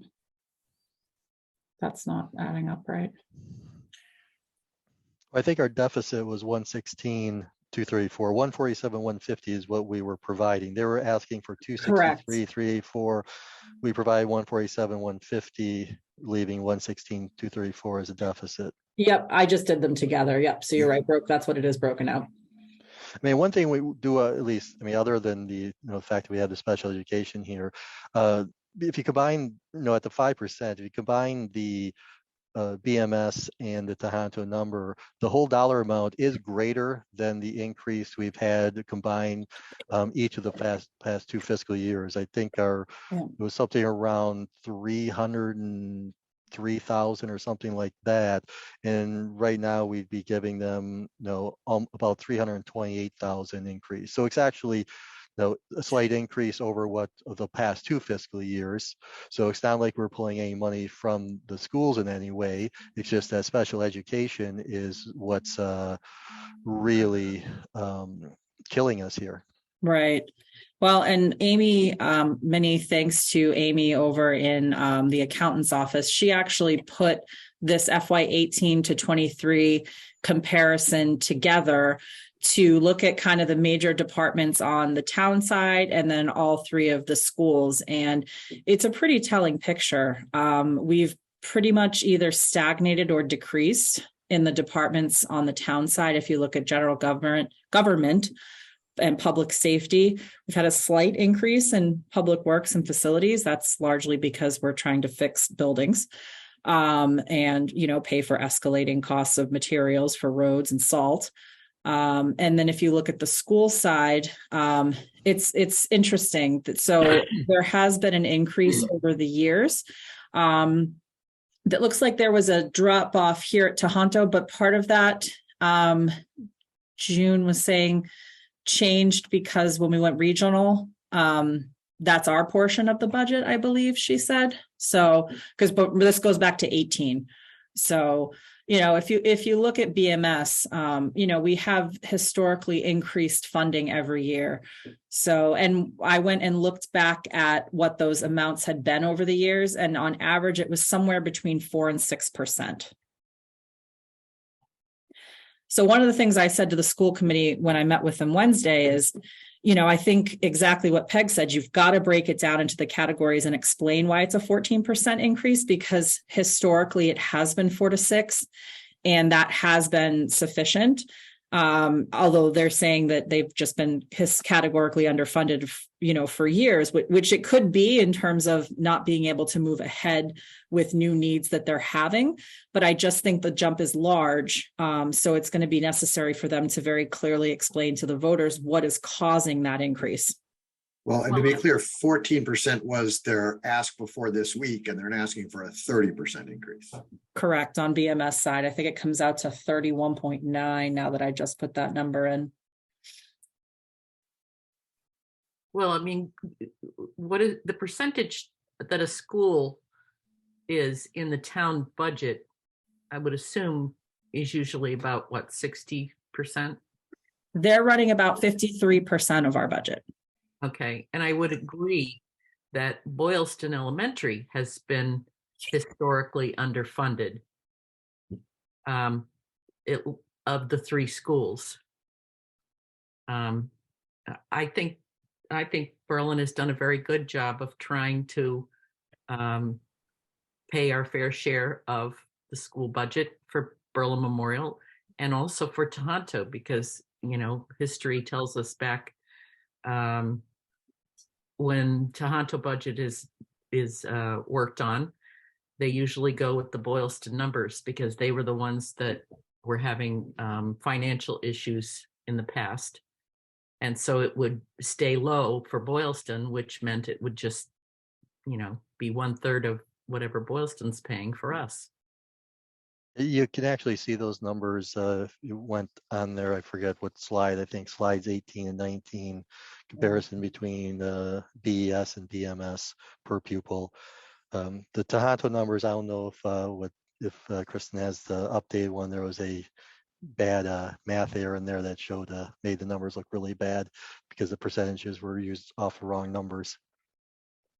Well, see, and this gets back to my exact point. I mean, Kristen, you've sat here with all of us and you've gone through 5 slides to try and explain this at town meeting. People are going to tune out because they get lost. I mean, that's why it has to be something very simple of costs, what it was, what it is, why it is, what we can't get around, what we could look at and show. That was a really nice slide from Amy. That was a holy crap moment, to show here's Berlin and here's the schools. This is the stuff that needs to be presented at a town meeting. So whichever way folks vote, they can feel confident in their vote. And I don't know, maybe this is a conversation for later, but Kristen, last week you had potentially proposed having, I'm going to call it coffee talk light because I can't think of anything else, just on these numbers compared to lumping it in everything else. This is a discussion by itself, and it needs the time compared to just trying to ram it in to regular coffee talk with everything else that is going to go on in all the articles. Well, it potentially gets on the schools to make that happen, that they're the ones who want to advocate for it. They're the ones who should make the energy it is not on us to make the school board's case for them. We have to be able to make the case for whatever recommendation we're going to come up with. Correct. But I mean, this again, and I know that you've tried, Kristen, this is just additional feedback to give to them to say, all this, it doesn't work. I need a sheet of paper that either I can hand you when you come into town meeting to explain, or a sheet of paper that goes up on the big screen when they show the voting results. Right. We have, to be fair to all the people in town. Yeah. So, yeah, Scott, whether it's, if it falls on school committee, then we have to press that it falls on the school committee, because if it doesn't and the vote fails and it's a much lower percent, you don't want to say, we told you, but I think it's going to be more of what are you going to lose if the school loses the vote? And what are we going to lose if the school wins the vote? What the town is going to lose when the school gets the vote? right, It's going to be more like your taxes are going to go up this much, right, and you're going to, not be able, they will have to cut, regular education in order to pay for special education. well, So, and you've got to that's Right. what they're going to need to know in order to make a decision. right, and you've got to present what we've already cut, conservation agent, her numbers went back down. Initially we were all in agreement a month ago, and now bloop, they're gone. Request for a sergeant, we're in agreement, bloop, it's gone. Request for another police officer, bloop, it's gone. Maybe that $800,000 pumper truck that you were just talking about, bloop, that could be gone too. So I think you need to present. I think the added police officer is actually still in the budget. It's just being paid for out of Yeah. public safety mitigation and not coming from taxpayers. Yeah, so this is And- the stuff that needs to be presented as well. That And so, That's it. That's the scenario if we have to cut the Yeah. town budget. see, for me, I think I am ready to try to find a creative solution that for Tohoto gives them the 3.2 million, that gives them the 9% increase, like to match what Boylston has already done. 9? Is it 9? 8.9%. I had 6.49, but that was when Boylston was paying 12.9. So Boylston's I just- numbers are a little different because they've got a 20% for Boylston Elementary. But they're We doing can a figure out what the full- right number is. My goal would be whatever the number is that matches what Boylston is doing for Tohoto.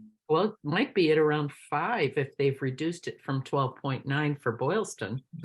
Well, again, the percentage will be the same as theirs. It's just the dollar amount will be only half of what their dollar amount is. Okay. And then at Berlin Memorial, I am inclined for a moment to explore their original number of 4.1 million, which is still a 14% increase. And potentially, instead of putting money into stabilization this year, we take that free cash and offset this, because again, this is a rolling number. And so next year we'll get some reimbursements that will make this potentially less of an issue. And so that the combination would be potentially more than 2.5% to taxpayers. So probably in the 3.5% to 4% for taxpayers, not 10. And use some stabilization funds, but also, even if these are the numbers that pass on the floor of town meeting, not something as drastic for the schools. That Tohoto is at least what they're expecting or think they can get away with. And that Berlin Memorial has some new special ed that we have to figure out something in. And maybe the way they pay for that special ed is extra money from the state, because special ed is doubled in 1 year. I think I would have to see the numbers before I would agree with you, Scott. Yeah, Scott, I was trying to follow there. Or were you saying targeting what their so-called, what they're referring to as their original level services budget, targeting both BMS and Tohoto at that? I know you said Tohoto. I couldn't tell what number you had. If that's about what I'm thinking about, yes. Okay, that's actually looking at 6% overall increase on the levy increase. Right, assuming we don't take $300,000 of special stabilization that was intended to go into stabilization, instead just put it towards the budget. Right. Oh, he's not counting that 300,000 going towards for Right. The special education that just came up from BMS. I mean, we still have that hole No. there. Okay. They can do what they want with that hole. Again, as you pointed out, there's potentially significantly more money coming in circuit breaker. So I think they have several other options for that, and it might mean they have to cut something. We're still, I'm talking about at least supporting a 14% increase to schools. That's almost 3 times what we talked about a couple days ago. Yeah. Okay. And Scott, I was actually going to bring up the free cash idea because I did a very rough plan for free cash based on the FinCom's free cash guidelines, which basically allocate 30% to capital, 10% to stabilization, 10% to OPEB once funded, 10% to capital stabilization, and then they have that set amount that is not to be touched. If you allocate everything out, and the warrant articles, obviously, if you allocate everything out, there's still a balance of 718,321. And that could be put in a one-time article, and you could still potentially put funding into stabilization. I think the purpose of stabilization is to smooth out lumps like this. This Okay. is a big lump. In a year where we have a giant lump coming from somewhere, that to me is the reason we have stabilization. It makes no sense to put money into stabilization in a year where we have a massive increase to spending on something that we really can't sort of find a way around. It is, special ed is legally obligated to do. And so instead of putting something into stabilization, I might even be in favor of taking some money out of stabilization in addition to that $300,000. So Scott Schultz, do you foresee this issue continuing next year, the year after? Well, I mean, that's when it comes down to the special education number, you would assume that we've I know our luck has possibility. broken. We've all of our bad luck on that has happened at once here, and that we would be looking at some valleys going forward. You just don't know. But yes, we Either. absolutely do not know. I Right. mean, no, the one thing we do know is that outside of what we're even talking about with the schools is we know that in the long term, they're looking to get beyond just what they call their level services plus the special education pieces and further expand from there. And I don't think DEX is going to disappear. And I think from that standpoint, we're going to be looking at that over the next few years. So when the valleys come, that's what the increases will be encompassing. Well, exactly. But again, no, those valleys could be 6-7 years from now, right? Hopefully they are coming soon, and hopefully maybe the state will do a little bit better relief on this than they have done in the past. But right now, we've got about as bad luck as we could possibly have at the moment on the special education for the size of our town. I don't think throwing everything they want at them is the answer. I'm hoping that perhaps the state will help. Perhaps there'll be some additional circuit breaker, things like that.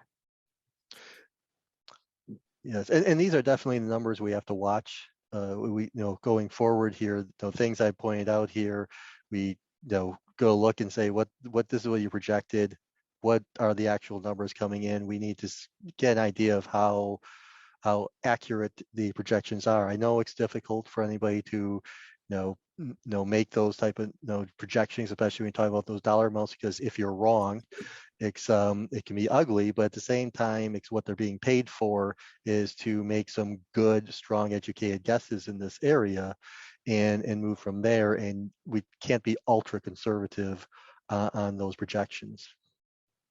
Well, I have a lot of trust in your finance committee. I'm anxious to hear what else they have to say.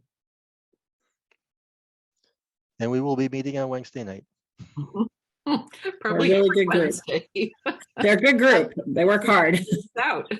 Scott, Scott Schultz, so you're bringing snacks and water because what was your, what was it, 11 o'clock was one meeting? Are you planning to break it? So, yeah. Oh, Yeah. I don't want to get soft on them. I want to make sure that they stay really. That's how we get out there early. If I bring food, snacks, we'll be there for another hour. Yeah, but sugar can help move things along, Scott, just saying. So, give everyone a pixie stick and watch how quick that meeting goes. Yeah. All right. Not a pretty Find an discussion. answer but, today. Yeah. Appreciate it. Okay, I'm Appreciate gonna it, sign Scott. off. I gotta go home. Bye. Okay. Bye-bye.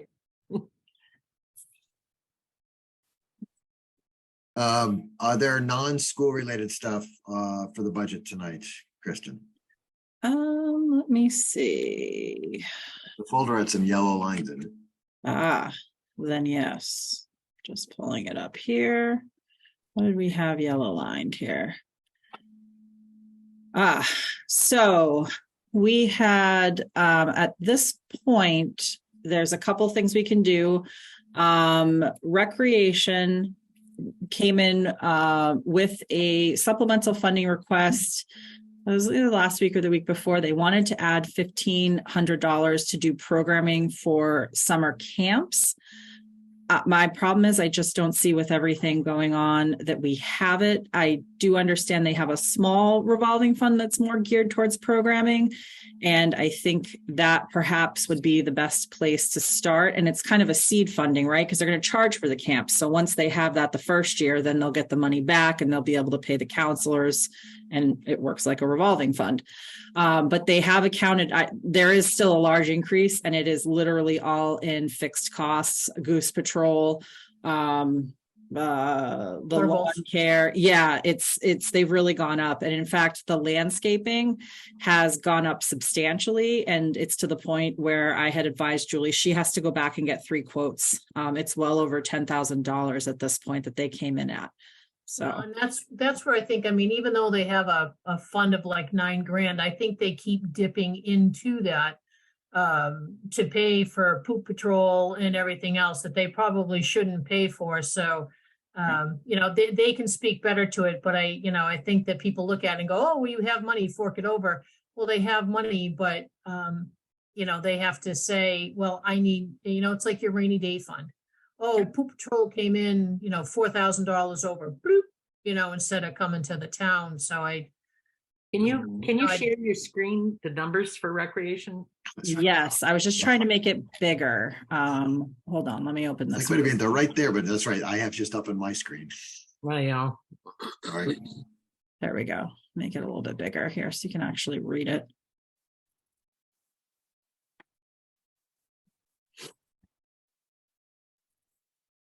90 is where. so what are you recommending, Kristen? So the increase, so we talked at FinCom pretty extensively about the jump, the $3,140 jump. Those are all fixed cost contractual increases for basically maintenance and upkeep of the fields, which we hope, and the plan is in FY25 to try to switch those over to public facilities, so that actual funding can be allocated for some programming, which we understand is the intent of recreation. Julie had come back and wanted to do a small amount of programming. If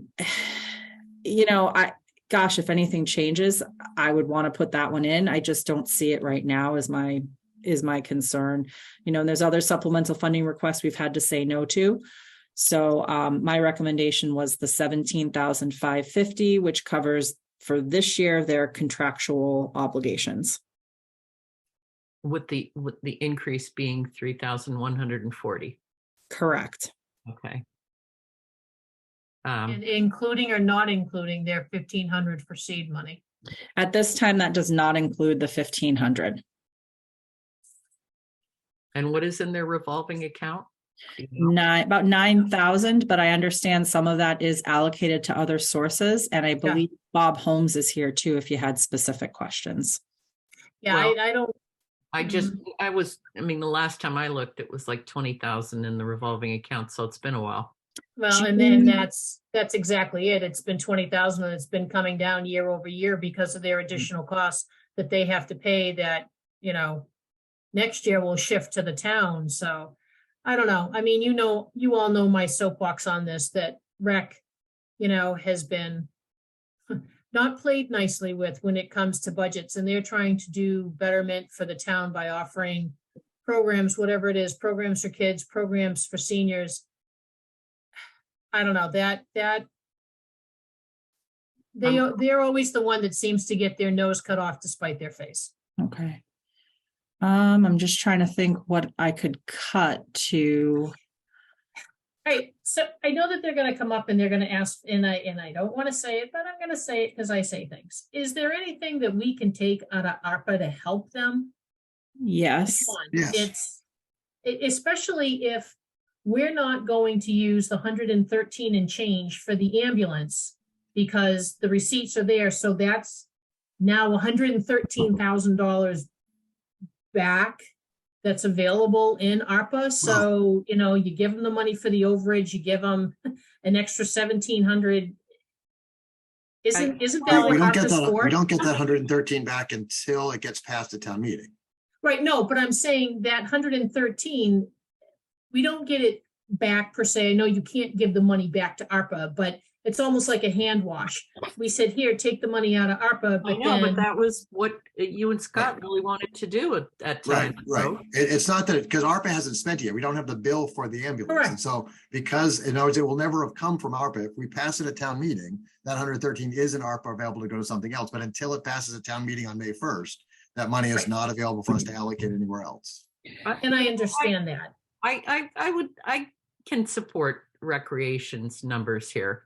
I just hope that maybe when, if they have to get up and speak on it, that they would tell us what kind of programs, and that it's not just, kids soccer and basketball and other things. It would be, some other types of programming, because that's sort of under their purview. Yeah, Julie spoke about a summer camp for kids, which I thought was a really neat idea. There's a need for it and definitely a push for it, she said, amongst the parents.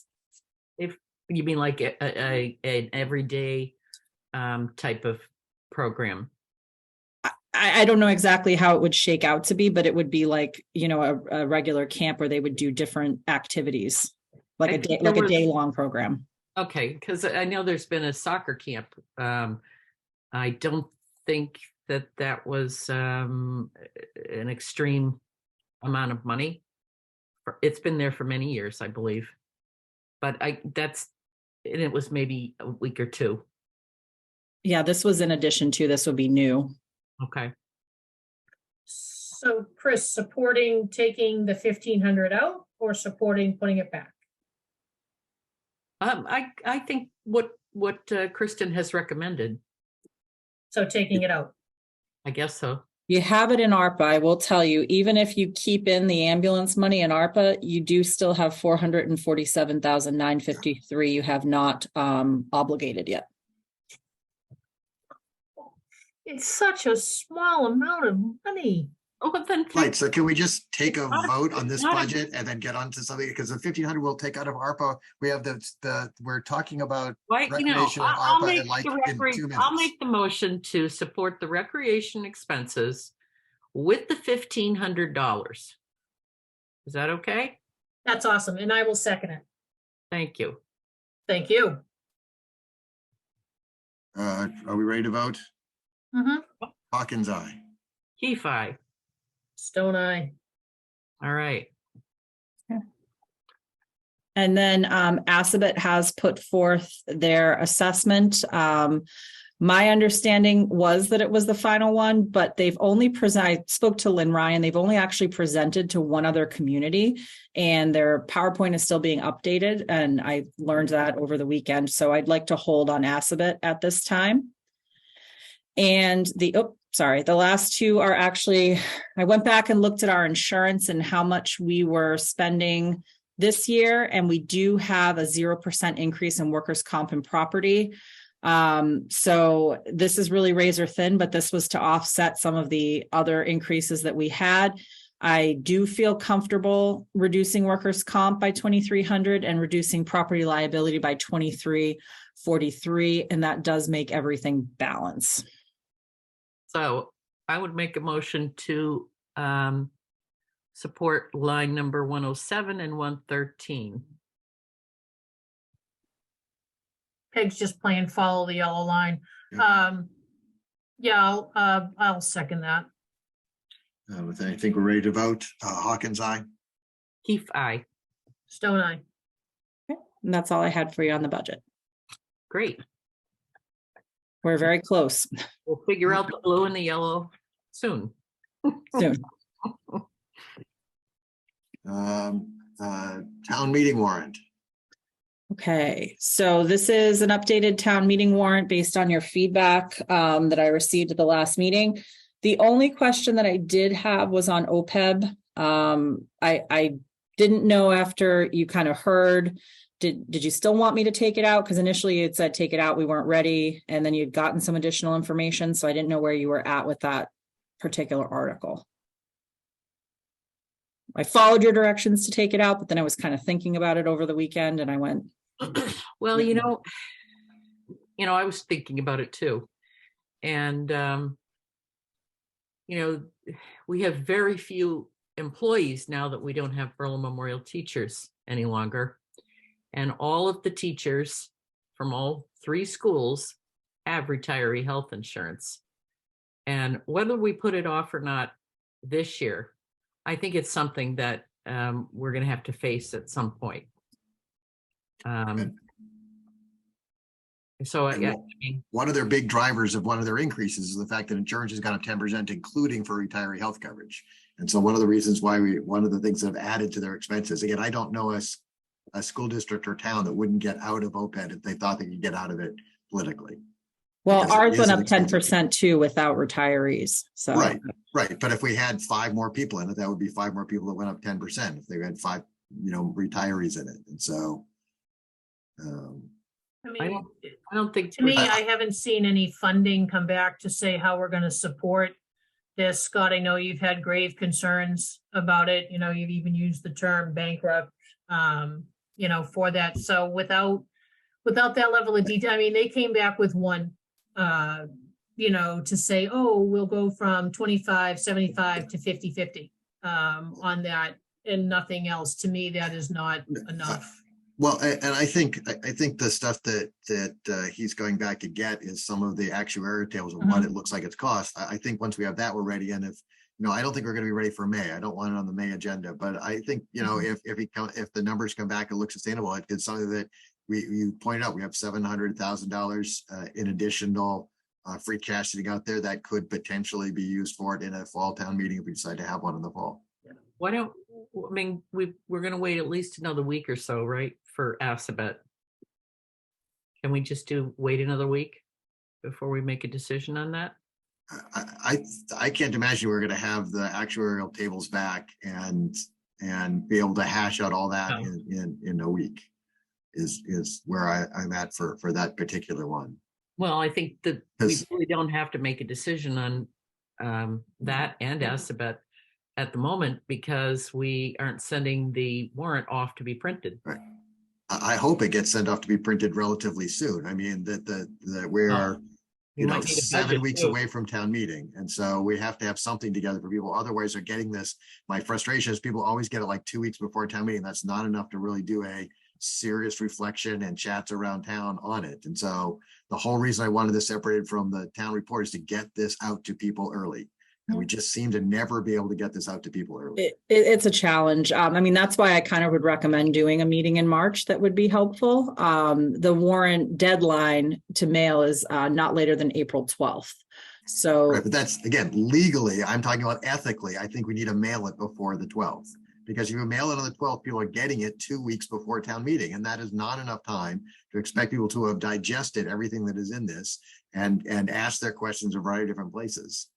Well, my goal is to put a draft up on the website tomorrow and we can have draft copies out. It's just a challenge with getting everything finalized to have it out much before then. Kristen, I had a couple questions on this that probably just needs clarification. On page 5, even though I know you don't have page numbers on it, but if you scroll down to page 5, and I know that this is another kick the can down the road on this River Run parcel 6B. Yep. So the town would buy it for $1, and I know that you had in here, to look for development opportunities. Mhm. What kind of development opportunities are you talking? Housing? Are you talking athletics? Are you talking mixed use? I mean, what is the bang for the buck that Berlin's going to get if we buy this land for $1? So that would be up to the select board. My recommendation would be to put out an RFP. In the RFP, you can talk about what you can rate what your preferred uses would be. Whether you want some of it in conservation, whether you want housing, whether you want to do something, like what the Stevens Foundation has been talking about, whatever you are interested in doing, you can put out there. The property has that assessed value of about $250,000. So, you're looking at fair market value for whoever purchased it or a lease that would be comparable to that. But basically what this article does is it transfers the authority to lease and or sell that parcel to the select board. Okay. So at that point, you all would make the decision how you'd like to proceed and kind of what you think the best and highest use is for the property. And I have some ideas. Okay. Scooting down just a page on the CPA for the fence. Yeah. And I know that the whole thing behind the fence is to keep two-legged creatures out and four-legged creatures out. Yep. Well, obviously a 7-foot fence is probably going to keep out four-legged creatures unless we have, Santa's reindeer that can leap or, some little rabbit that can go way down under. But my question is, for the two-legged creatures, how is this, and maybe it's a question back to them, how is it going to be maintained? How are people going to get in? Are they doing locks? So that's great because, if it's just a 7-foot fence with a little latch that I just have to do this to get in, it's not going to stop the two-legged creatures from going in there that should not be in there. So Okay. if you could get a little bit more skinny on that, that Sure. would be awesome. I'll And then, email Tim. all right, and then finally on page, where'd you go? Page 10, maybe?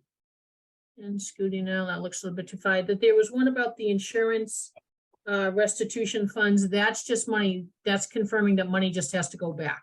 It's right. It's money that came in that has to go back out in accordance with that settlement. Okay, all right, those are mine. Thank you. Your version, the draft folders at least now has page numbers on it.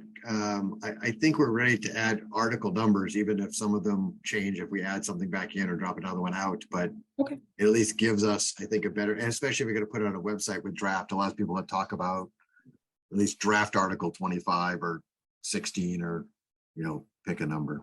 Oh, yeah. I just left it like that in case you Yep. wanted to move anything tonight. Yep.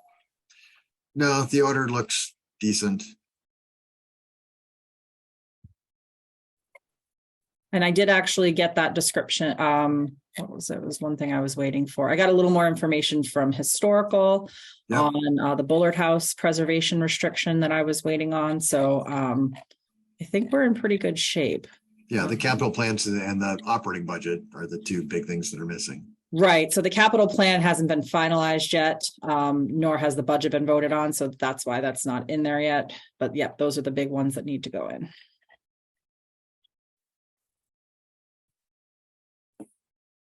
So do we want to wait to approve this?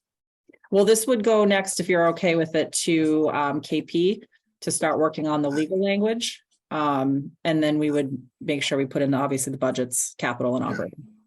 I think it is far enough along that I'm ready to send it for legal review. Yeah. Do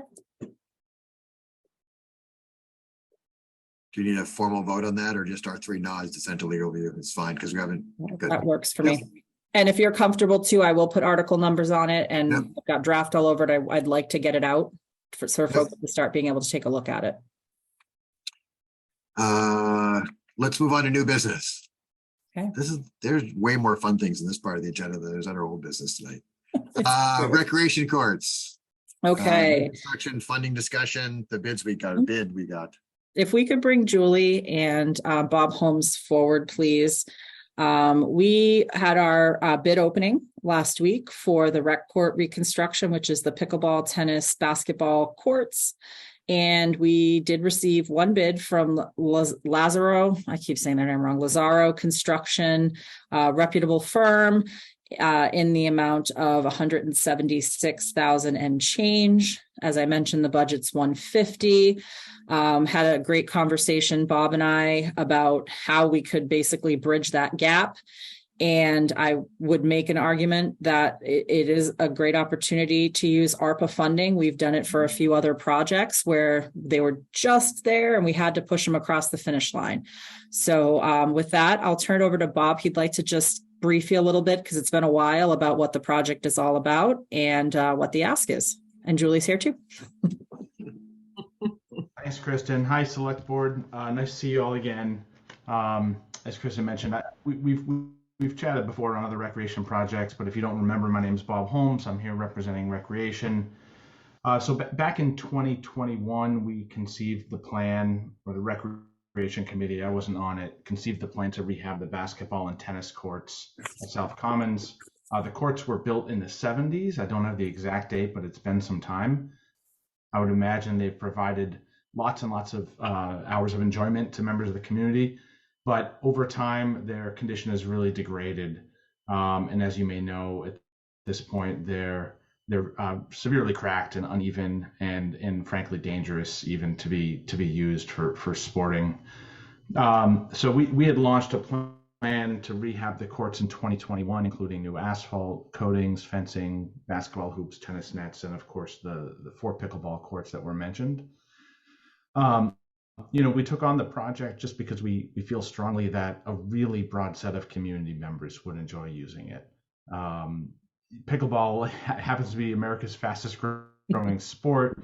I'm amazed every time I drive by a set of courts at any time of the day that they're just packed with people of all ages really having fun and enjoying it.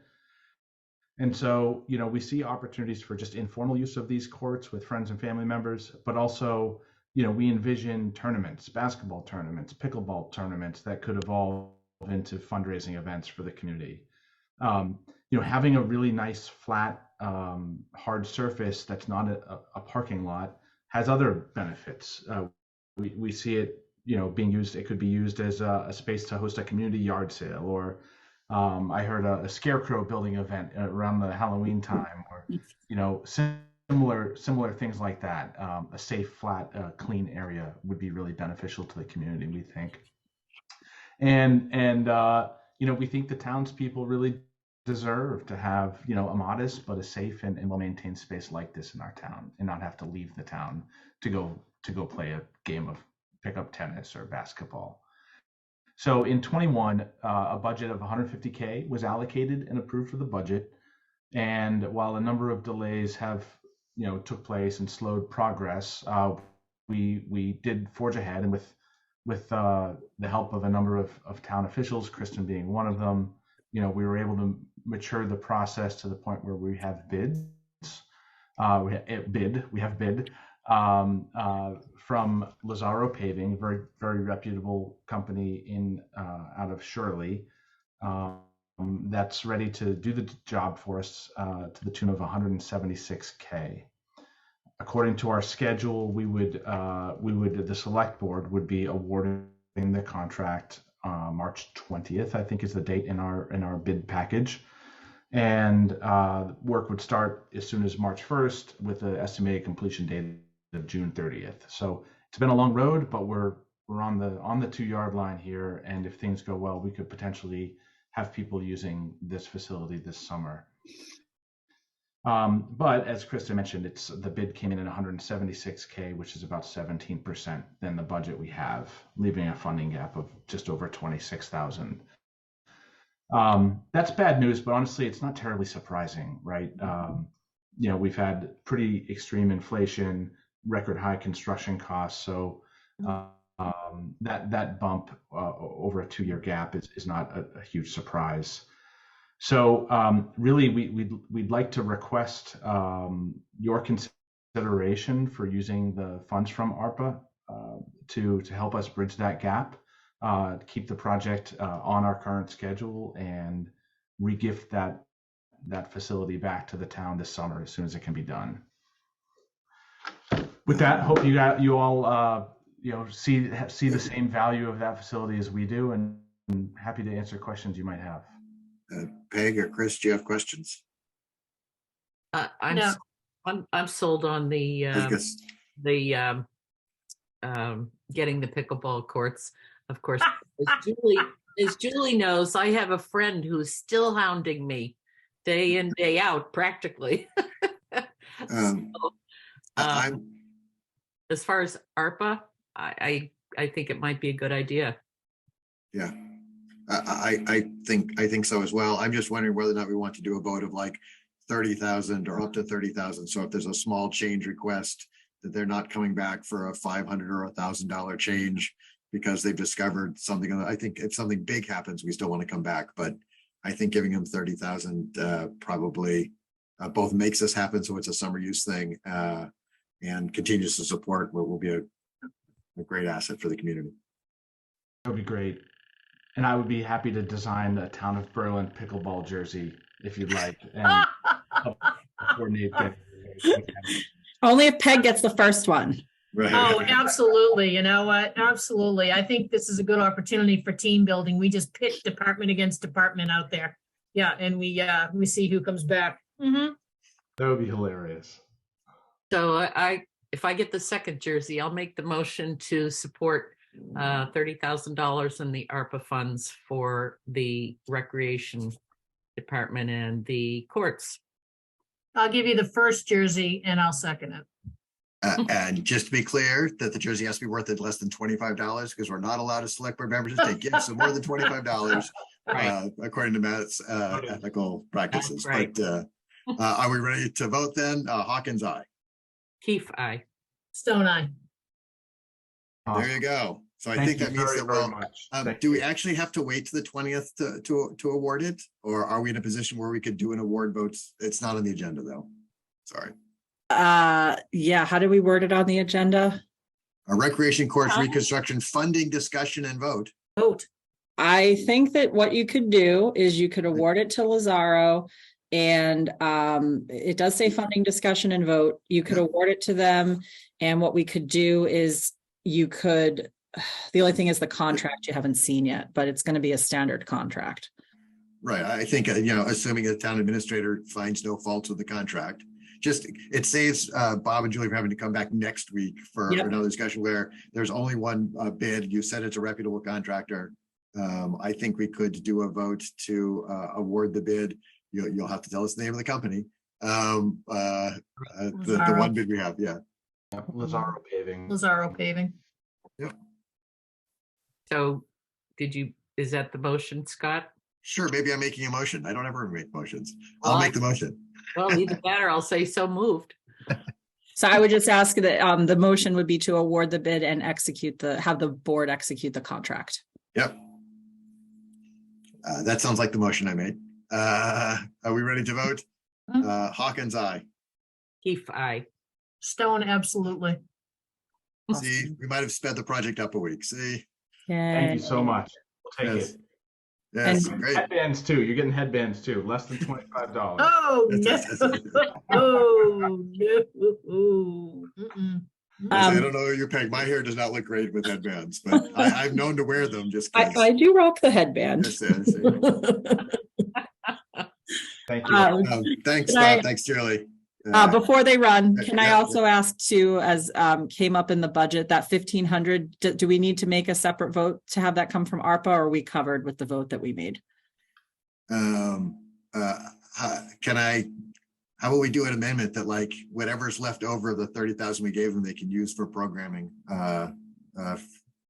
June might not like that wording, but we'll fix that wording for June later on. But I think there might be enough there to at least get some summer programming started with whatever's left over from that 30,000. Oh, which we- could be $4,000 and it could be 1,500, it I could think be I made, I thought $5. I made the motion to use ARPA for that. What Is was that? And I was sorry, I got confused because I didn't know if it was ARPA or if it was regular operating budget, Chris, and I meant to ask and then. we No, were I think it was ARPA. Oh, That okay. was Okay. ARPA. Yeah. Okay. Peg was suggesting that and I said, Good. okay. Yep. All right. So we're good? yes, you have your 1,500 as well then from a different ARPA vote earlier this evening. Okay, perfect. Thank you. Great. All right, There. folks, thanks so much. Thanks. See you. Bye-bye. Speaking of award bidding, award bid and signed contract for highway reclamation and concrete. Like Yes. bituminous. Bituminous, yes. All the words that we learned. Bituminous concrete. Like a whole nother language. It is. So more good news. We actually had a very robust bid come in for the highway materials. And we have a recommendation for you to award the bituminous concrete contract to Mass Broken Stone, which is actually a company out of Berlin. They were the low bidder and Yay. actually came in under budget. And then Reclamation, Murray Paving, which is another company. They all actually had to be pre-qualified through Mass DOT, which is another added level of security, if you will. So it's not like a fly-by-night company. So I was just going to look at the exact wording for you. So I know the reclamation would be to Murray Paving. They came in at $2.79 per square yard. If you want to do that one first. Motion to award the highway reclamation to Murray Paving at, what was it, 2.7%? $2.79 per square yard. Okay, $2.79 per square yard. Seconded. I think we're ready to vote then. Hawkins, aye.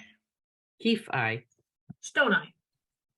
Okay, and then the bituminous concrete would be awarded to Mass Broken Stone. They came in at a price of $82.94 per ton. Per ton. Okay, I'll make a motion to award the bid to Mass Broken Stone at $82.94 per ton.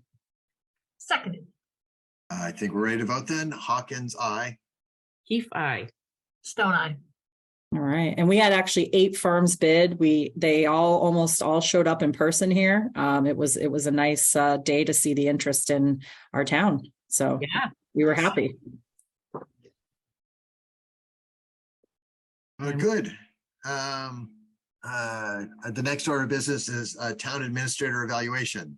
It is that sort of time of year to evaluate our town administrator. I think, Kristen, you've put together sort of a survey type thing to go out to department heads and other sort of key people in town. Have you not sent that out yet, though, have you? I just sent it out to the board. I Yeah, wasn't okay, yeah. sure who else you wanted me to send it out to. The way we did it the last time we did an evaluation, Right. Scott, was we left it optional if people like department heads, if department Right. heads wanted to put in an evaluation, they were welcome. Yeah, so I would send it out to sort of committee chairs and department heads. And they're to be sent to back to me for correlation, putting together. I think I know, Kristen, we talked about the deadline for this. I thought it was like April 18th for the April 24th meeting. That does that give you enough time to tally up, Scott? Yeah, I'll make it work. Okay, Because it has to be done on the 24th meeting, because I think it's important to do the evaluation of the town administrator before town meeting and town election, just in case there's changes. It's not fair for a new select board member to have to, start off by doing evaluation. And it lets sort of the current configuration sort of have their sort of say. So give us the dates when you would like the evaluation. If I get them back by April 18th, By April 18th? And it will be done for our meeting on April 24th is when we'll do the presentation of it. Okay.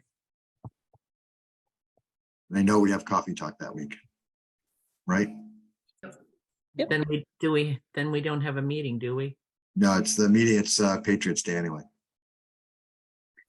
And you'd like me to send it out to department heads and committee chairs and Yep. let them know that it's optional, but they're Yep. welcome to fill it out? Yep. Yep. Okay, great. We took care of the fire chief payroll delegation, and so we now have Congresswoman Trahan's earmark requests. Yes, so I just prepared some ideas for you. These are federal earmarks. But according to the Congresswoman, they are called community project funding requests. So similar to an earmark, but stricter transparency and accountability. The only thing is she represents 35 communities and can only put in 15 requests. They are recommending we put in up to 5. And there's a list of what's eligible and what's not. You can take the first one off the list because I put recreation courts, but this would be for FY24. So that would have slowed down the project significantly. So that brings my next top recommendation would be the public safety radio project. It does specifically say you can do police or fire infrastructure. So I think that would be a good fit. I also think we've talked about the bridge reconstruction over on River Road West. We've done a cost estimate of 1.3 million. They like the idea of roads and bridges. Also, a couple things that were on capital, but they were only funded for 1 year was the PFAS protective gear for fire and the defibrillator. I never can say that word right. Replacements for EMS. So those were a couple of the ideas that I had. If you wanted to get a 5th, because recreation is off, there's the highway mower for 11 grand. There's the fire pumper truck. They said vehicles for highway and infrastructure for police and fire. So I'd have to see if the truck would qualify, along with like the ambulance cost overages. Although also I think that $35,000 for the mobile data terminal replacements for the police vehicles would qualify as well. So just a few ideas I had. Yeah. So right now you're talking about the bridge reconstruction on the way to the mall. Yeah, well, I All of looked that, to see if there was any grant funding for that under the small bridge program, and unfortunately it's too big. So This is something that's It's too big for a small bridge. it's too big for a small bridge. Yes, Well, this is something that's in the River Bridge. Yeah. it is. contract, which they would pay for. Well, when that agreement was done, the belief was that it was a couple $100,000 to widen the bridge. And when they looked at it further, it turns out the bridge actually needs to be replaced. And it's Just to- 1.3 million. It's Is 1.3 million I instead of a think we'd couple have to come 100,000. up with some kind of a request for reimbursement from River Bridge. Okay. But that doesn't mean it. I would say take it off the list. I think the mobile data terminals in the police vehicles, maybe you could add that instead of the recreation courts. Yeah, I kind of like that idea. So they basically said water, sewer infrastructure, roads, bridges, school, library, or non-funded brick and mortar projects may have the best chance of being approved. Right. But for rural communities, police or fire infrastructure, healthcare facilities, and public works facilities or vehicles are allowed. Right. So I'd almost make our top request the public safety radio project. That is sort of that has a public safety. It is tangible. I think it's a type of thing that could get excitement around it, and it's big. yeah, it's not. I mean, I liked the highway mower, but it's only Yeah. 11 grand. So I Right. thought, why don't we go bigger? I would almost do the protective gear as the second project. I'd make the bridge third, even though, because there's some messiness there about how much we pay for and how much River Bridge. And if it came from the feds, then that makes a lot of that messiness go away and gets us a wider bridge. Yeah. Um, Gets it faster too. That's Yep. for sure. And then the 4 and 5, sort of the AED and the mobile data terminals. I like the mobile data terminals, Chris. I think I think the pumper truck is a great one, but vehicles tend not to be a big thing that gets funded like at a federal level. They seem to think that's somewhere else. And so The other option is anything that we don't put forward or anything we don't get. When I met with Senator Kennedy and Rep. Kilcoyne on Friday, they are looking for FY24 earmarks, but those projects need to be around 50,000 to no more than 100,000.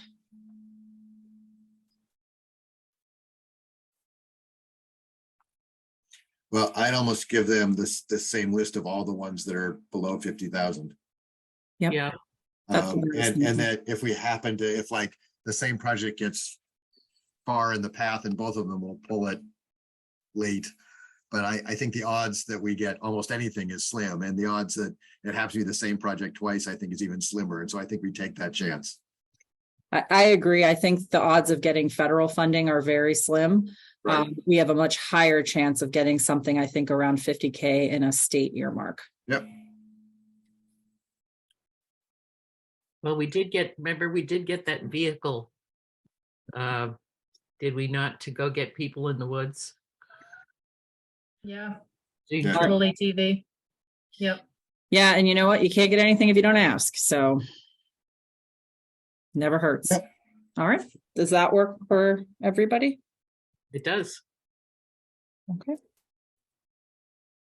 Thanks for putting that list, because I think this conversation get much easier because you put together that list for us, Kristen. I thanks. No problem. That was Chris's suggestion. So thank Yep. you, Chris. The last agenda item to appoint Katie Hendrick to the Municipal Affordable Housing Trust through May 31st, 2025. So To move. be your fourth member. Seconded. Thank Katie for volunteering. Hawkins, aye. Keefe, aye. Stone Eye. She is here, actually, if you is wanted that to who allow Katie her is? to say a few words. If you'd like to, we're welcome to. She's stuck it out with us this long. Would you bring her No. forward, Mary?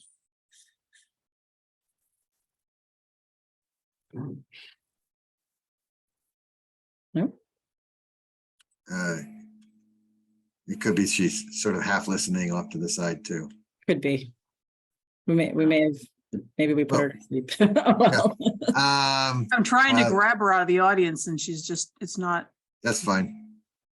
it's all right. she's Thank waiting you. so long. The, I'm just gonna allow her to talk. Oh, there there we she go. is. There it is. Yay. She's like, yeah, no, I don't want It's Kate, it's wake great when up. people step up and volunteer on town stuff. This is a town made of volunteers. And so to. Correct. there are a lot of different boards and commissions, and every person who's on them is a welcome addition to the town energy. Thank you, Kate. Appreciate it. Okay. Right, she maybe not ready for prime for speaking. That's fine. Or she That's might okay. be getting a snack. Right. Yep. We'll watch, we'll take us to sort of board comments and questions. Chris, do you want to go first? Sure. I went to the ZBA on the 8th of March. Their first hearing that night was for 100 Carter Street, which was a proposed addition. This is short and sweet. The hearing was extended to next month at April 12th at 7 p.m. Their second hearing was 275 Central Street, which is a residential home that's now going to be a business. That one was continued to April 12th. And that is VBA. Kristen, I didn't take very good notes, but Kristen and I did both attend the IAC meeting this last week. Do you have anything? I only got, my notes say that it was a 10.5% increase in health insurance, which we all know, which equals $75,000 total. That's good. That is the start of it. What we're trying to do is a small plan redesign to reduce that to, it's I think 4.25% increase. To do that, we'd have to add a 250 and individual and a 750 family deductible. And that really goes only on imaging and nothing else changes. Prescriptions, doctor copays, all of that good stuff stays the same, but it does result in a really substantial reduction in that rate increase. And actually, it results in almost as much of a premium decrease as the deductible. So you may actually end up either almost breaking even, or if you don't use the deductible, making out with a little bit of savings. So we talked to the IAC, they're going to get back to us. We're going to meet again, and they're going to talk to their respective departments and see where we're at. And that's they're meeting again this week, correct? Is that this? It's this week already. Yeah. And I don't know, did you send out a Zoom? I don't think you did yet, but I don't know. I will check. okay. Yeah, I think that was it for me. Peg? Victoria's still my thunder. We're just waiting on electrician quote guy to see how much we have left over, to see how many bathrooms we may be able to do, besides getting people in the doors. And if you're standing in front of the town offices, we're looking at the electric openers on both right-hand doors. So one to get into the vestibule, and then the vestibule to get in, because you can't put it on the left because of the phone thing. It would be way too much. So we're going right and right to look at that. So we'll wait on that. We'll see. The good news is that I did talk to Evan, ADA grant guy, and the extra cost that we ran into when we removed the sink piping and found leaky green pipes was that that is covered.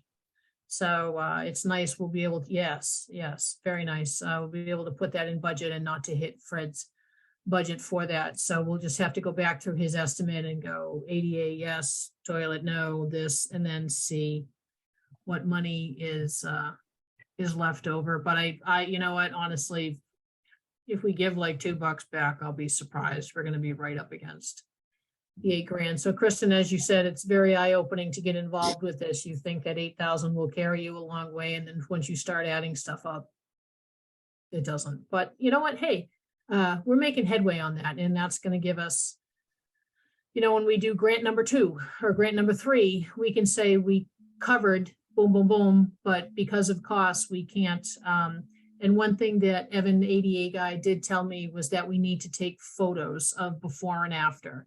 So to show that the work was done, it's just not submitting the invoices. It's to say, hey, our coat hook was up here. Now look, the new coat hook is down here. The toilet paper was over here. It's now shifted over here. So we'll have to figure out, where we can store those pictures so that when it comes time to submit all that we can just bundle it and ready to go. But other than that, still working on it and getting closer. Kristen's going to be at the April 14th Historical Commission meeting. And they will be talking a little bit more about sort of their ADA parking needs. And I think they're potentially looking at finishing, in other words, as we said before, the parking lot is gravel up by 1870 Town Hall. And that was cut from their project due to funding stuff, and whether or not that should be another use of potentially ARPA funds to both improve the ADA stuff for the town, both at the 1870 Town Hall and the Bullitt House. But I have no idea where those costs are and whether or not that's a realistic thing until we know some of the costs. I did run into Janet Woodward, and she asked about ADA for the Bullitt House, and was it part of our $8,000, to which I politely smiled and went, not even close. And I sent her the CMRPC guide from a couple years ago and said, start looking at page and continue, and Right. You'll see the list of way expensive ADA stuff for Bullitt House. And, So no. Right. The hard part for the Bullitt House is, even if you have parking up there in the 1870 Town Hall parking lot, is that you have to somehow get someone from that parking lot to the door. And that's a hill and dirt and mud, and there's not an easy path to do it. And we all know that not easy means expensive. And so, but we're gonna look at what some options are, and it could be we do that parking lot just to make sure it is easier for people to get into 1870 Town Hall. That's a benefit to the town, even if it doesn't fully make the Bullard House accessible. That's sort of all I have for now. Is there any other questions or comments? Kristen, do you want to remind everybody town offices are closed tomorrow? Yes, town offices will be closed tomorrow. Employees, where possible, will be working from home. We're on a call this afternoon with Massachusetts Emergency Management Agency. Yes, things can change, but for every account that we've been looking at, snow's starting right around commute time in the morning, and it can snow up to 1 to 2 inches per hour, and it's going to go into the wee hours of the morning. So even if it starts later, I just didn't want folks to have to try to drive home in it. So, and I forgot one other thing really quickly. Yep. Did we want to talk about a second night for town meeting? No. I know we don't want to, but I'm thinking because of the school budget.